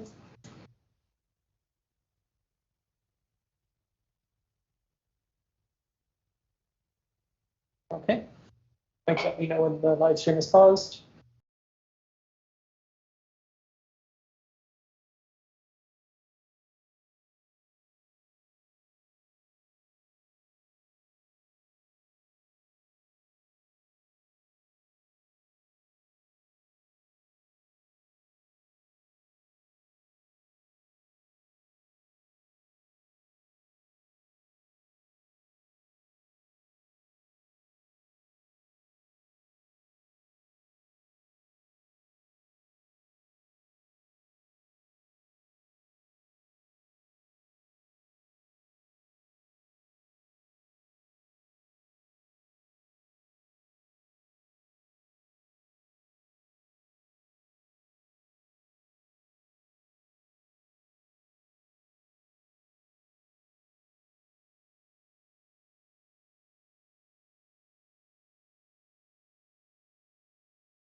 Thank you.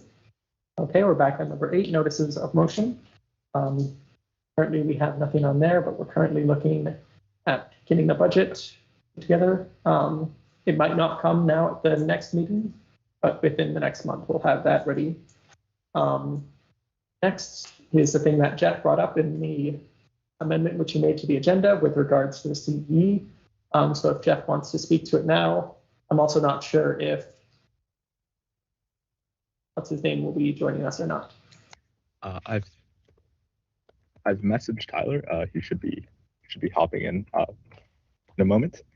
For quick introduction, Tyler is the VP Academic of NSHSOC.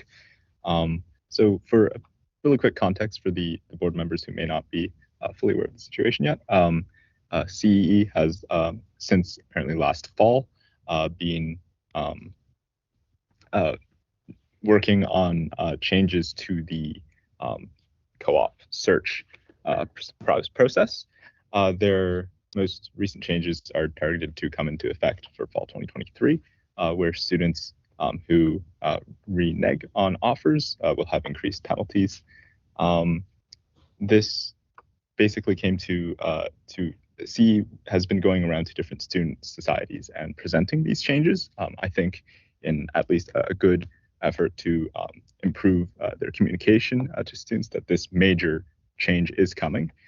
And according to Jay, who can probably speak, and Tyler, who can probably speak more to this, they have been discussing this with the CE Student Council. I think their main motivation behind it is that there's a big problem with retaining employers on Waterloo Works. When students renege, apparently it's pretty much guaranteed that the employer doesn't come back, and this ends up hurting all students.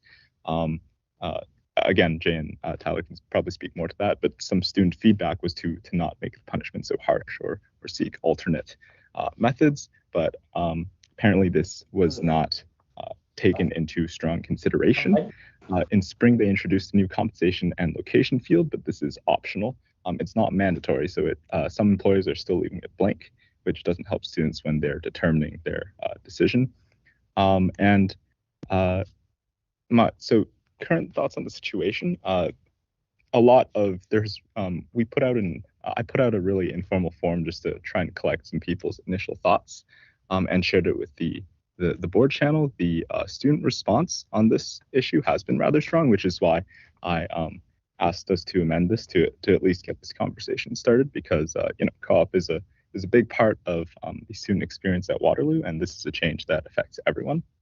And it's really good that CE is coming out and communicating with students, and we need to be able to have a proper discussion on this and advocate for students in the way that is best. So just to wrap up, I guess this has been in the works for a while, but hasn't been well communicated with student societies or the board itself. And I'll turn it over to Tyler at this point if he wants to add some.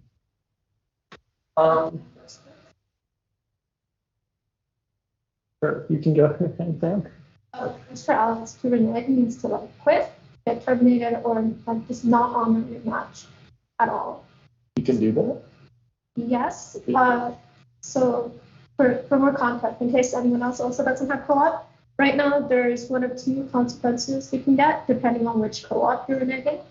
If it's one of your earlier ones, you lose access to Waterloo Works for 2 terms.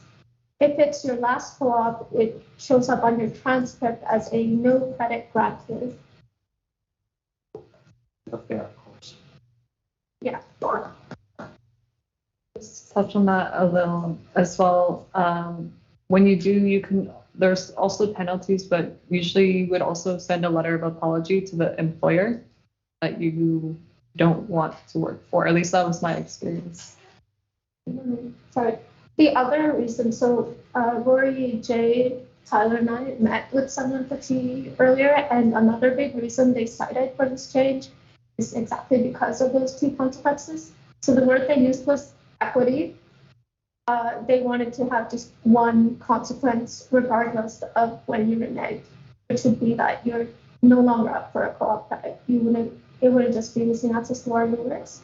So it's harsher on students who do it on an earlier co-op term, but it's beneficial to students who are worried about that fail of their transcript if it's their last one. Yeah, I can give you more background on this. So currently there, as I mentioned, the consequences if you renege the co-op is you cannot use Waterloo works for 2 terms. And the new policy CEE posted, like presented to engineering society yesterday, was that if you renege now, you won't receive a co-op credit, meaning that if you need 5 co-op credit to graduate, you cannot do. I mean, if you have like 5, you only have 5 co-op terms, and you need 5 co-op credits to graduate, and you renege, you cannot graduate anymore. You have to withdraw from your co-op program. You have to change it to regular because you won't able to have enough co-op credits. In my opinion, this is a much more harsher punishment than the current punishment. I think the current punishment, the rationale of having punishment that I mentioned is to retain some employers to hire students on Waterloo works. But remember that we are here for students. I think this punishment, the new punishment that CE bring is way more harsher, it's unfair, and students, as Jeff mentioned, like students are strongly against with the new policy. And we have been talking about the renege consequences, I think, since last November. And I'm putting up the previous minutes. And this option, the new policy that CE bring out today, was not in the consideration in our previous CE meetings. And then to suddenly come to us saying, hey, this is a new policy. And we feel like we are not involved by CE. And Tyler, I think you can add on to that. Yeah, I'm going to let Tyler jump in because he's sort of our guest. So if you'd like to speak first, and then we'll go to Steph. Sure, yeah. I think just adding on from what Jay was saying there, I believe, and we need to check the facts on this, but I believe the first time that we were presented with this was in May, at the May Co-op Student Council meeting. That I think what ended up happening is it kind of got past our eye because we blindly assumed that it was similar to the discussions that we had already been having on this topic for like several months before this. And then the reason that this news is sort of breaking in this way now is because of the presentation that happened last night at the NSOC meeting. I'm not sure if everyone has seen the slides. If not, I can maybe drop one of the slides into the chat, and that can give you a way to review the renege consequences fully here. Michael has went ahead and put them in the chat for you. Okay. So yeah, just have a look through that. There's arguments to both sides of this. In our conversations with Gabrielle Smith today, the senior manager of co-op student experience, I believe is her title at CE, she actually expressed that this was not meant to be a harsher punishment, and it was also not. It was meant to strike a balance between the current UU status for from the engineering perspective, that would be on your last required co-op term where you would receive that. And then the USUS status, it was meant to strike a balance between the two of them. And our push in those co-op student council meetings, as Jay was saying, has been a single US status for you're banned from the idea that you can be banned from Waterloo Works, but not be banned from getting co-op. And I think there's a real disconnect here in terms of how maybe CEE and faculty see Waterloo Works and co-op as one, and students may see them as two. So students may see Waterloo Works as a service that is used to get as a job board, essentially, to get jobs. versus like faculties. All faculties were consulted on this, and this is the kind of the determination they came back with. And CEE themselves see it more as co-op and Waterloo Works are one in the same in that way, and very tightly tied together. So those are just some initial thoughts. Yeah. Okay, Steph.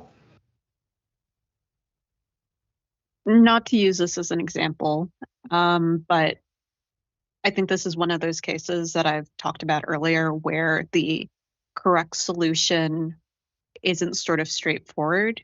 Like you could research and get as much evidence as you want, but ultimately it's a value decision, right? Because it's either you go with CE's sort of approach of creating equity, making sure that all students have access to jobs and that we aren't losing employers, or that students ought to have the right to renege without major consequences or just retain the system that we do now. And whatever we do sort of going forward here, like ultimately the decision that we make in terms of what WUSA does about it has more legitimacy when there's broader sort of discussion. And right now, NSOC has the opportunity to do that. They're bringing it in front of their council and coming back and saying, hey, this is what our students informed with the data decided. That's something that we are currently lacking, where you could possibly create like a summary of what the problem is and hear back from students and have a conversation. But that's just something to be mindful of in our approach. But I think like the thing that gets more legitimacy and changes co-op's mind, if at all, is that you need a lot of students saying, yep, we recognize what you're trying to do, but ultimately we prefer it the other way.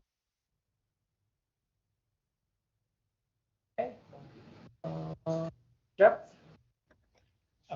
Yeah, I guess after introducing, I just wanted to jump in and give some more of my thoughts as well, and some things that have been popping up, especially from the survey results. So I dropped the survey results in chat, and this is not something we should like take as fact, or it's just a single data point, very small sample size, skews heavily eng math.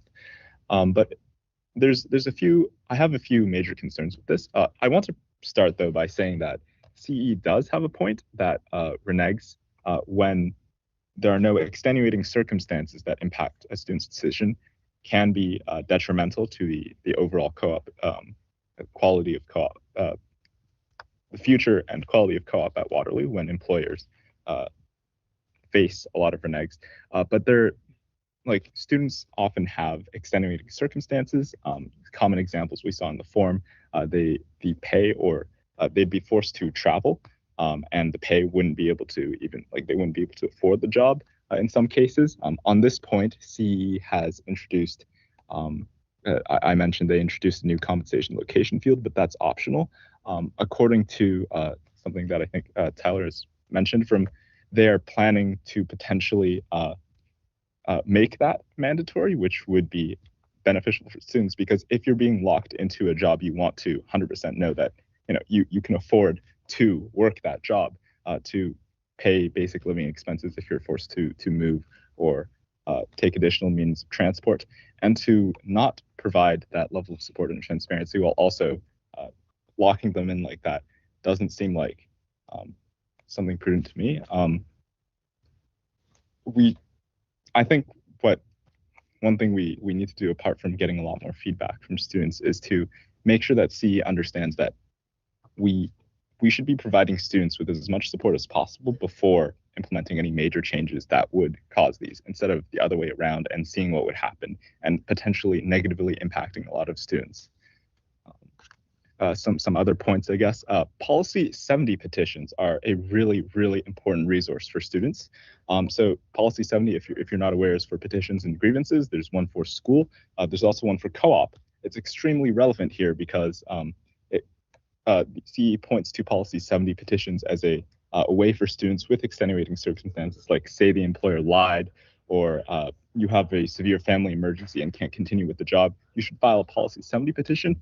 These petitions can take a while. The committee does meet frequently, but it's still a burden on students, and many of them aren't aware that Policy 70 petitions exist or how to properly use them. So without a rollout of these, like without this clear messaging for students to go, a lot of the responses we got on the form were like, oh no, what if I run into these emergency situations? And I don't think students are quite, at least from what we've seen so far, students are not quite prepared for this change, and C needs to do a lot more to support students with that regard. And we should do our best to try and find out what students need and to advocate for them on that behalf. Okay. Kathy, do you have anything you want to jump in? I guess I was thinking of a few different points. Firstly, I saw on Reddit a lot, and as the survey results showed, like one of the main reasons is, of course, the job was not really as described in the posting. I think policy 70 is a good option as like have a student kind of fight the consequences, but those petitions take a really long time to go through. So is there any like other kind of path that a student might be able to take in that kind of a circumstance right now where the job was not as described, such that they don't lose that like chance for co-op? Because for some people that could mean you can't graduate if you only have 5 co-op credits in your program, for example. Yeah. Steph? Yeah, I just want to bring in the conversation a little bit here. Like, it's great that WUSA is aware of it, but I think there's a lingering question of now what? Like, now what do we do with this information? And there's a couple of paths I see forward.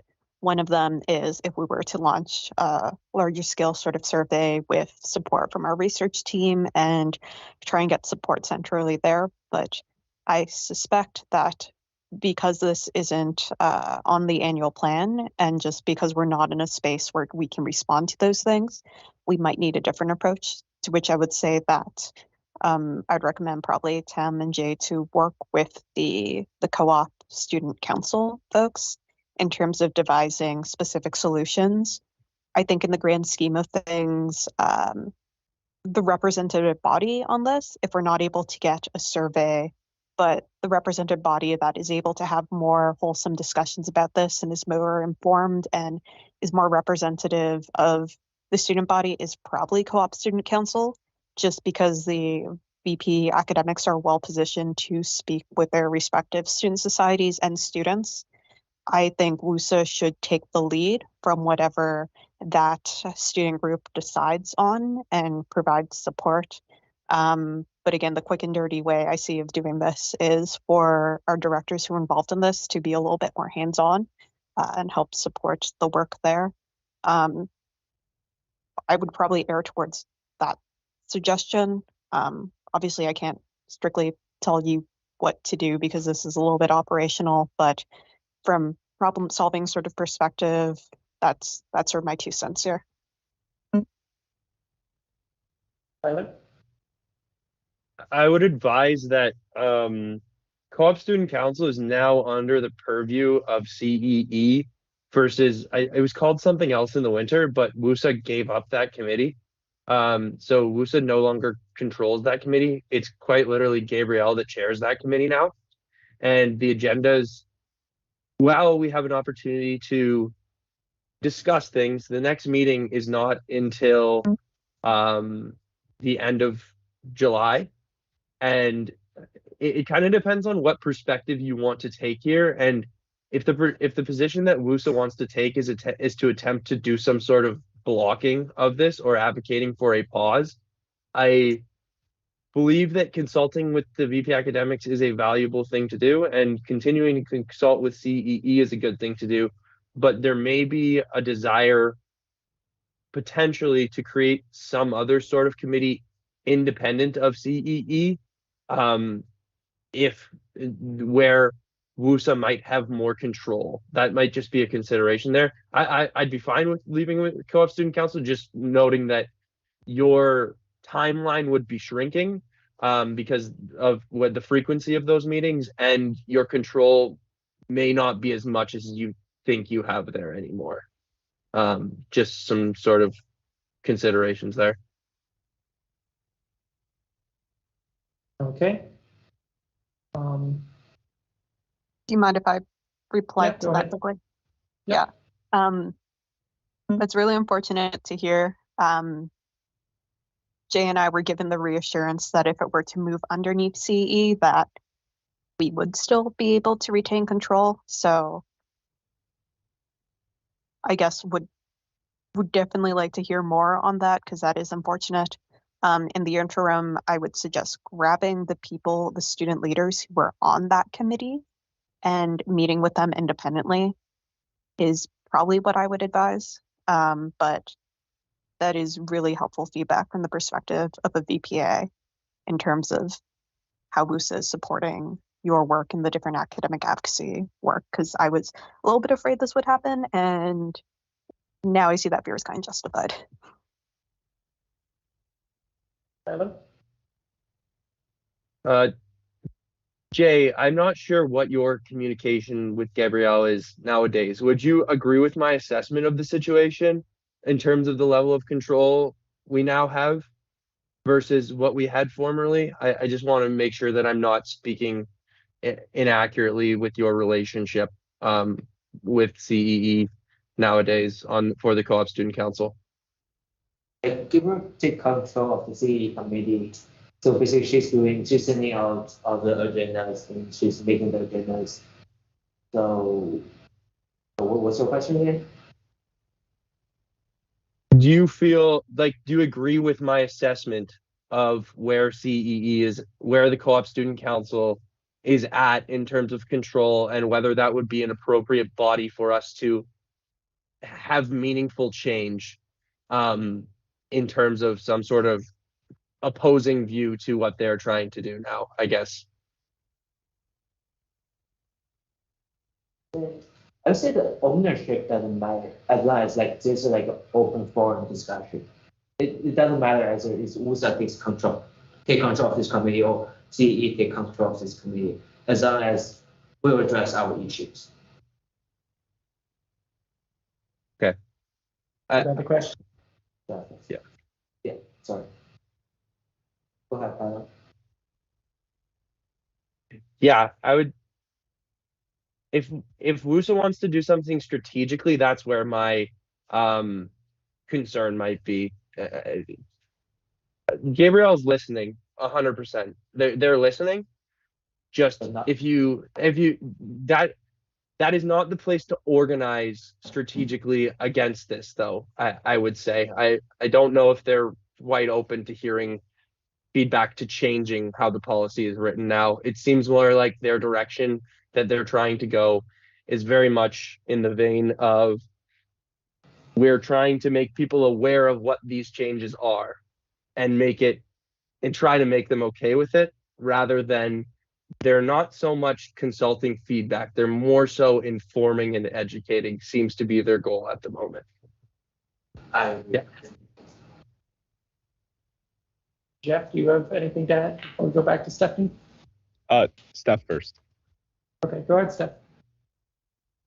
Motion that WUSA board strike a working group called the Academic Affairs Advisory Committee that shall consist of relevant directors, the president, VP, undergraduate senators, and the VP academics of the student societies, with the explicit purpose of information sharing and strategizing over academic and co-op advocacy initiatives. Okay. Is there a second? Katie? Any discussion on this item?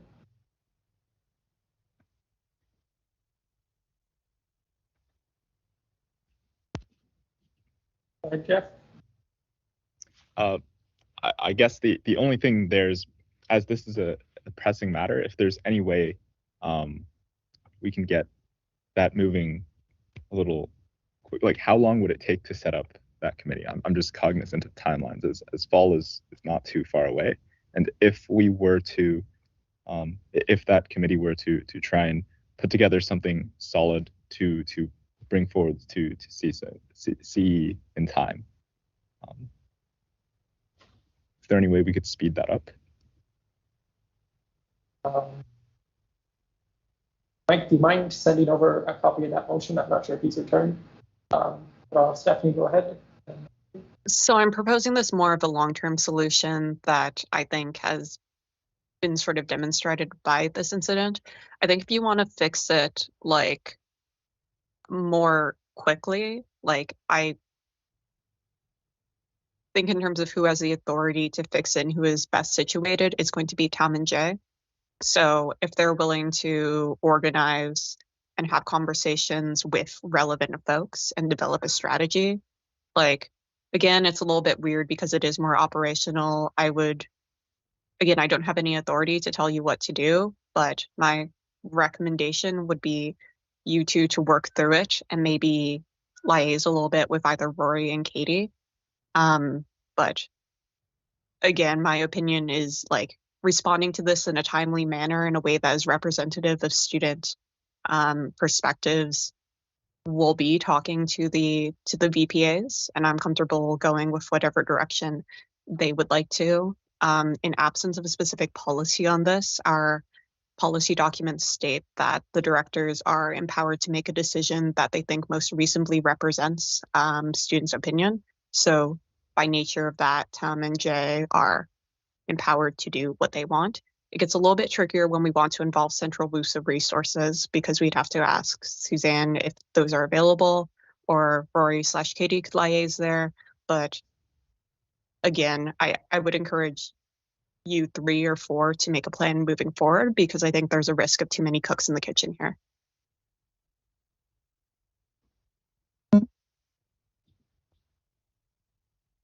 Yeah, I want the board have more, instruct more on this issue. How me, Sam, Jeff, or Tyler go towards this issue. Will the board give us a direction? I mean, I think a good place to start would be meeting the VP academics. Like, we've heard from NSOG, but I'd be curious to hear what the other ones think, like what their perspective is. Whether you use the word blindsided when this was implemented, because it wasn't in the discussions. Curious to see if anyone else has any information on this. And then based on like student feedback as well, we can maybe come up with a way to present this and then come up with alternatives. I think it's too far in, like it's going to be implemented for fall, so we might not be able to reverse it. But things like increasing transparency with policy setting, for example, maybe that's something they can work with student societies on. Like WUSA has caps, maybe like a smaller version of that for faculty, I don't know. Something like that. First, I think a good place to start is collecting this information. And then based on that, how do we, sorry, I'm not feeling well. How do we, what are our next steps from there based on what student feedback is? Matthew, and then Tyler. Yeah, I just agree with Jeff that this is like coming really quickly, and I don't know if it's possible to make a committee today, and maybe some of us could help write up a document or create a proposal that we could bring to CISA that could possibly amend anything to do with that. The changes, I guess. Just like from what I've heard from students, it's like not well received at all, and if there's any possibility to change anything before fall, I think we should try and do it. Sounds good. That current speaker list is Tyler, Katie, and them. So Tyler, go ahead. Yeah, I would say, well, it's likely not possible to get a full reversal. It would be worth acting swiftly to potentially, I think what happened was a lot of corner cases got identified here when this got released publicly at the NSOC meeting last night. And I think having the opportunity to act swiftly here would give us a chance to maybe address those corner cases and identify them a little bit better, and maybe not reverse the whole policy, but potentially adjust certain aspects of it, if at all possible. And providing that feedback to CEE, as soon as possible, I think is our best bet at getting that done. So while I think an eventual academic affairs advisory committee is probably a good thing to have, if you can figure out a way to consult feedback on this, like we're talking within the next 2 to 3 weeks, and then having some serious meetings with the VPAs about it, I think we may be able to get some recommendations, even just to modify or steer the direction a little bit of how they end up actually doing this in the fall. And yeah, that would kind of be my recommendation, is move quicker rather than slower. For that reason, even if we can't reverse the whole thing, adjusting it a little bit might be helpful.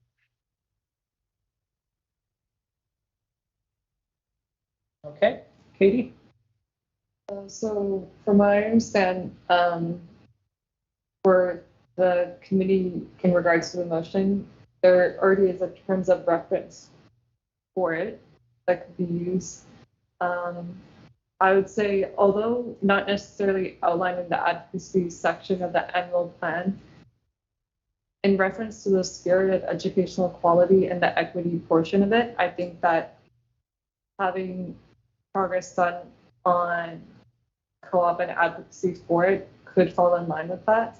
And with that being said, on one of the previous drafts that we had for the annual plan, co-op progress or like advocacy regarding co-op and students' rights and that representation was included. So I think the intent of those sections was meant to incorporate that spirit of it.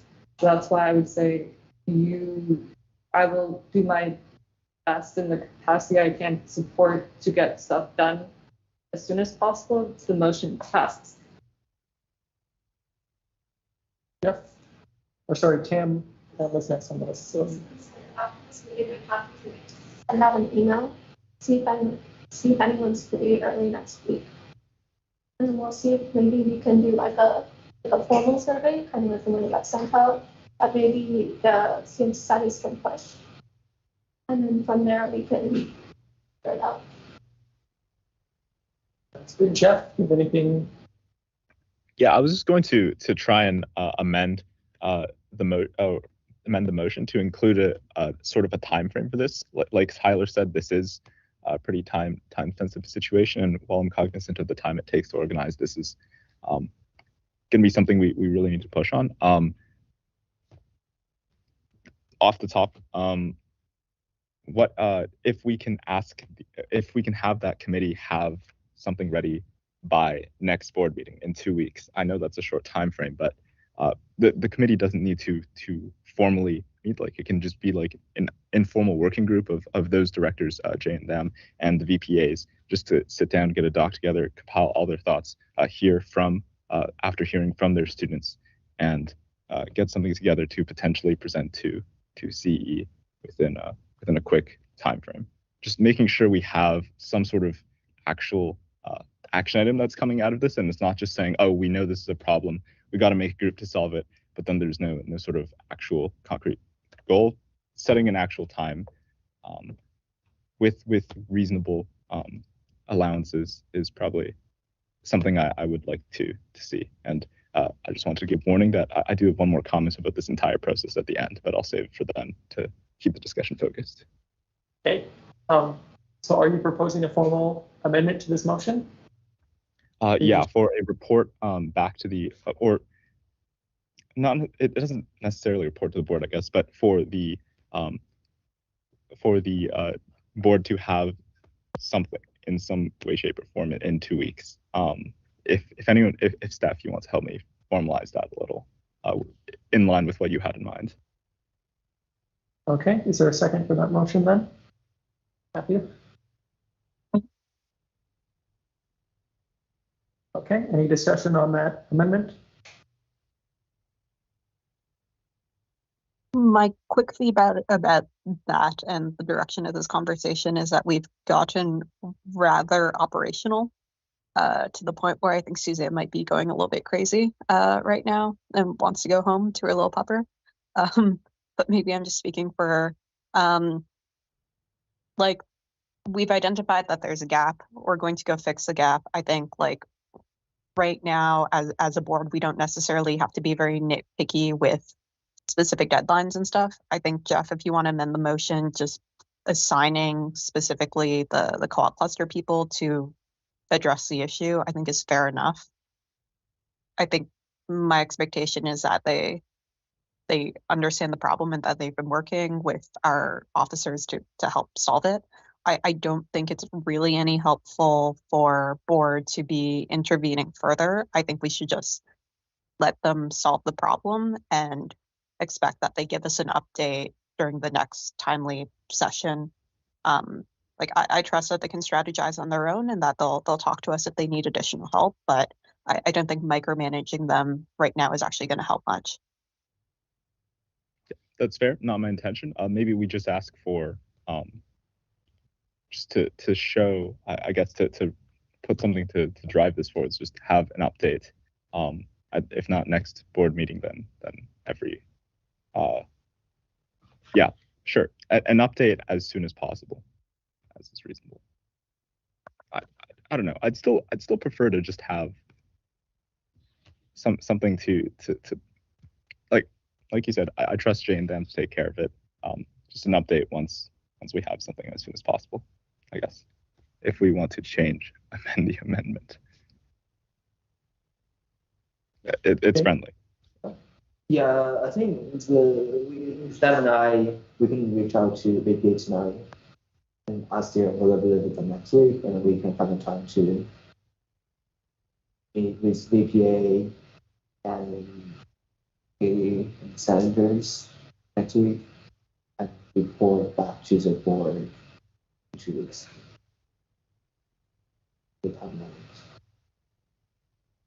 Okay. I'm running into problems with Robert's rules. Is there's now been a motion, and there's been an amendment to that motion, and then there's been another motion on top of that. So I'm going to work backwards. We're going to start with the amendment to the original motion. Actually, we're going to bundle the amendment in the original motion, calling for the committee. And then we have a second motion just calling for Jay and Tam to act. So we're going to start with the one motion on creating the committee with the amendment that it report back to us in 2 weeks, but then we can resolve what to do with it. That's the motion currently on the floor. All those in favor, please raise your hand. This is creating the. Do we have both? The same one?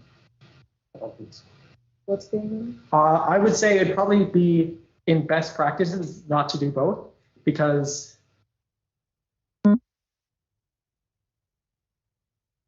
sorry, Amanda, do you have something to add? Or are you just raising your hand to vote? Oh, sorry. Okay. My opinion would it wouldn't be best to do both, because then that is two different parties going after CE at the same time. I think we should stand united behind one voice. But if you guys vote on both, then I guess you guys vote on both. So back to that. All those in favor, please raise your hand. We should. On the first one, which is the committee.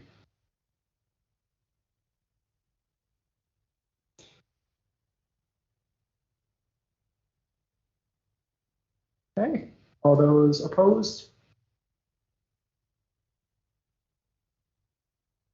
All those abstaining? Okay, so that passes. So a committee is formed. It will report back in 2 weeks. This board. The committee, as I understand it, is comprised of the president, vice president, Tham, Jay, Jeff, and the VP academics of all the societies. Yeah. I joined this committee. Are you going to motion to join this committee? Yes. We have. This is something that. Okay, let's do the other motion first, and then we'll get back to this motion. Good call. Okay.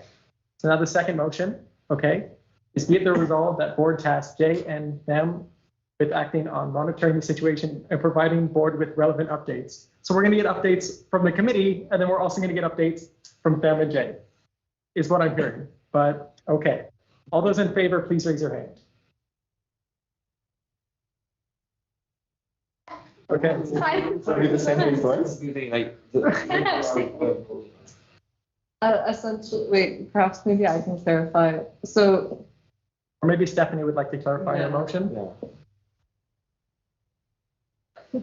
Can we do Robert's rules wizardry to like remove the last part of the previous thing and then chuck this one on instead, because I think that was the intention that Jeff and I arrived at, that the Academic Affairs Advisory Committee would help solve future problems, and this was the short-term solution.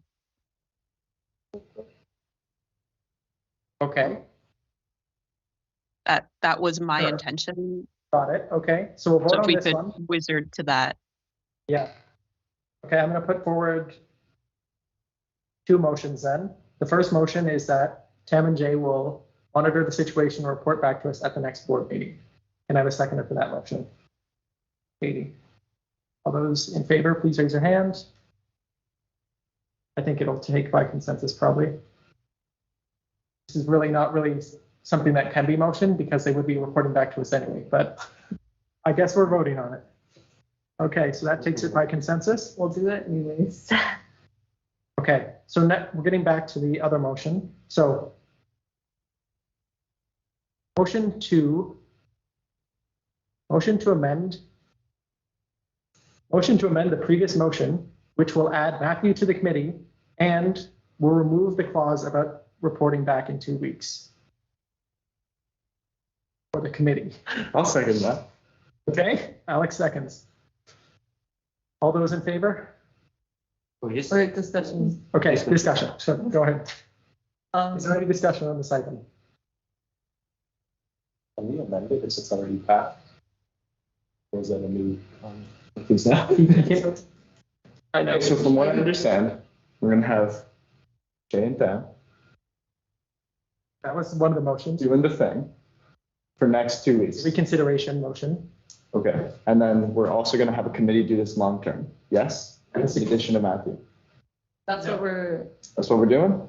Okay, everyone refresh.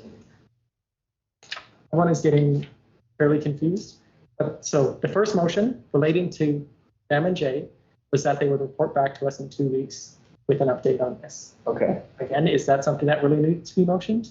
No. But whatever, it got passed. The second motion, which is one that has already passed, created the committee with a stipulation that it would report to us in 2 weeks, and that would be the end of that committee.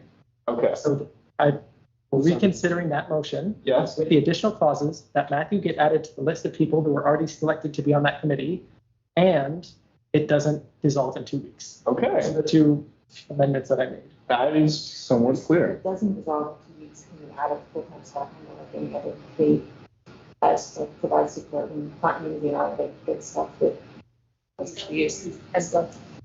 Stephanie? Sorry, just to clarify here.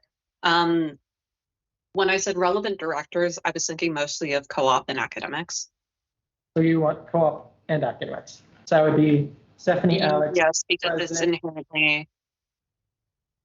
Yeah, I guess with Katie, it's more optional if she's doing external affairs, but like if in your setup between you two, she's going to be doing that work, then sure.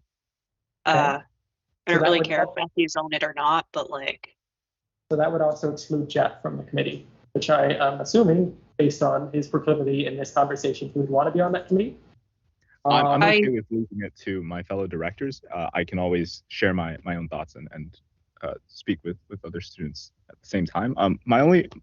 Sorry, I kind of butted in, but my only thing is there's really two things going on right now: the committee and the current issue we are at hand. If the committee can solve the issue, that's great. But really, my focus is on the issue. And if I do agree, we need a long-term solution, but I think we don't need to. Maybe we can continue discussing the composition of a longer-term committee later and just focus on getting to go together some sort of group that can fix this at the moment. Would it be better then, in the short term, we just go with the first motion, which is that Tam and Jay will want a solution and get back to us, and then we'll table this and it'll come back at the next meeting. Is that better for everyone since it is now almost 9 o'clock? Sounds good. Okay, that way we'll have more clarity when this comes back. Okay, I move that we table this motion until the next meeting. All those in favor, can I have a second for that motion? Katie, is there any discussion on this? Not seeing anything? Okay, all those in favor of tabling this until the next meeting? All those opposed? Okay, all those abstaining? Okay, looks like we're gonna bring this back up at the next meeting then. Okay, thank you for joining us, Tyler. I'm sorry this has been a very confusing meeting, but we loved your insights. Jeff. I apologize. I did warn you. I had a really quick comment. I'll make it brief because I know this has gone way over time. And so I'm hoping we can bring back director reports because keeping the board informed about something like this is really important. The fact that this like sort of came out through NSOC is a little bit unfortunate when you know we've been talking with C apparently since last November. Yeah, just a quick comment. Let's keep everyone informed. Probably something that going forward, yes, this is something that we should look at incorporating again is director reports. I think that up until this point we hadn't because most directors hadn't had many committees. So we'll reach out and send you the document that you'll need to fill out for all the directors before the next committee meeting. Okay. Just to clarify. Yes, Jay. Just to clarify. To make sure we're on the same page. So Sam and I will reach out to VPAs, senators regarding the co-op issues, and we will try to find a time to meet early next week and we'll talk to Gabriel maybe later next week. Does this plan sounds good to everyone? I think so. Okay, on to announcements. Two quick announcements before I call this meeting to an end. Thank you, Tyler, for coming. Yes, thank you, Tyler. Bye. General meetings coming up on the 11th of July. I encourage you all to come in person if you can. If you cannot, I encourage you all to fill in your proxies. If you have a bunch of friends, I encourage you to invite all your friends out to the general meetings. If not, I encourage you to get a bunch of proxies signed. If each director brings 10 friends, then we'll have quorum. So that's the plan. If you do not show up with 10 friends, I'll be very disappointed in you. Next thing on the announcements, I just have was Brian, obviously, but he really gave his introduction a little bit earlier. Yeah. If you have any questions for him, no, don't reach out to him. He doesn't want to hear from any of you, okay? Okay. That's all I had on my announcements. And if there's nothing else, I'm going to call this meeting adjourned. Yes. Sorry.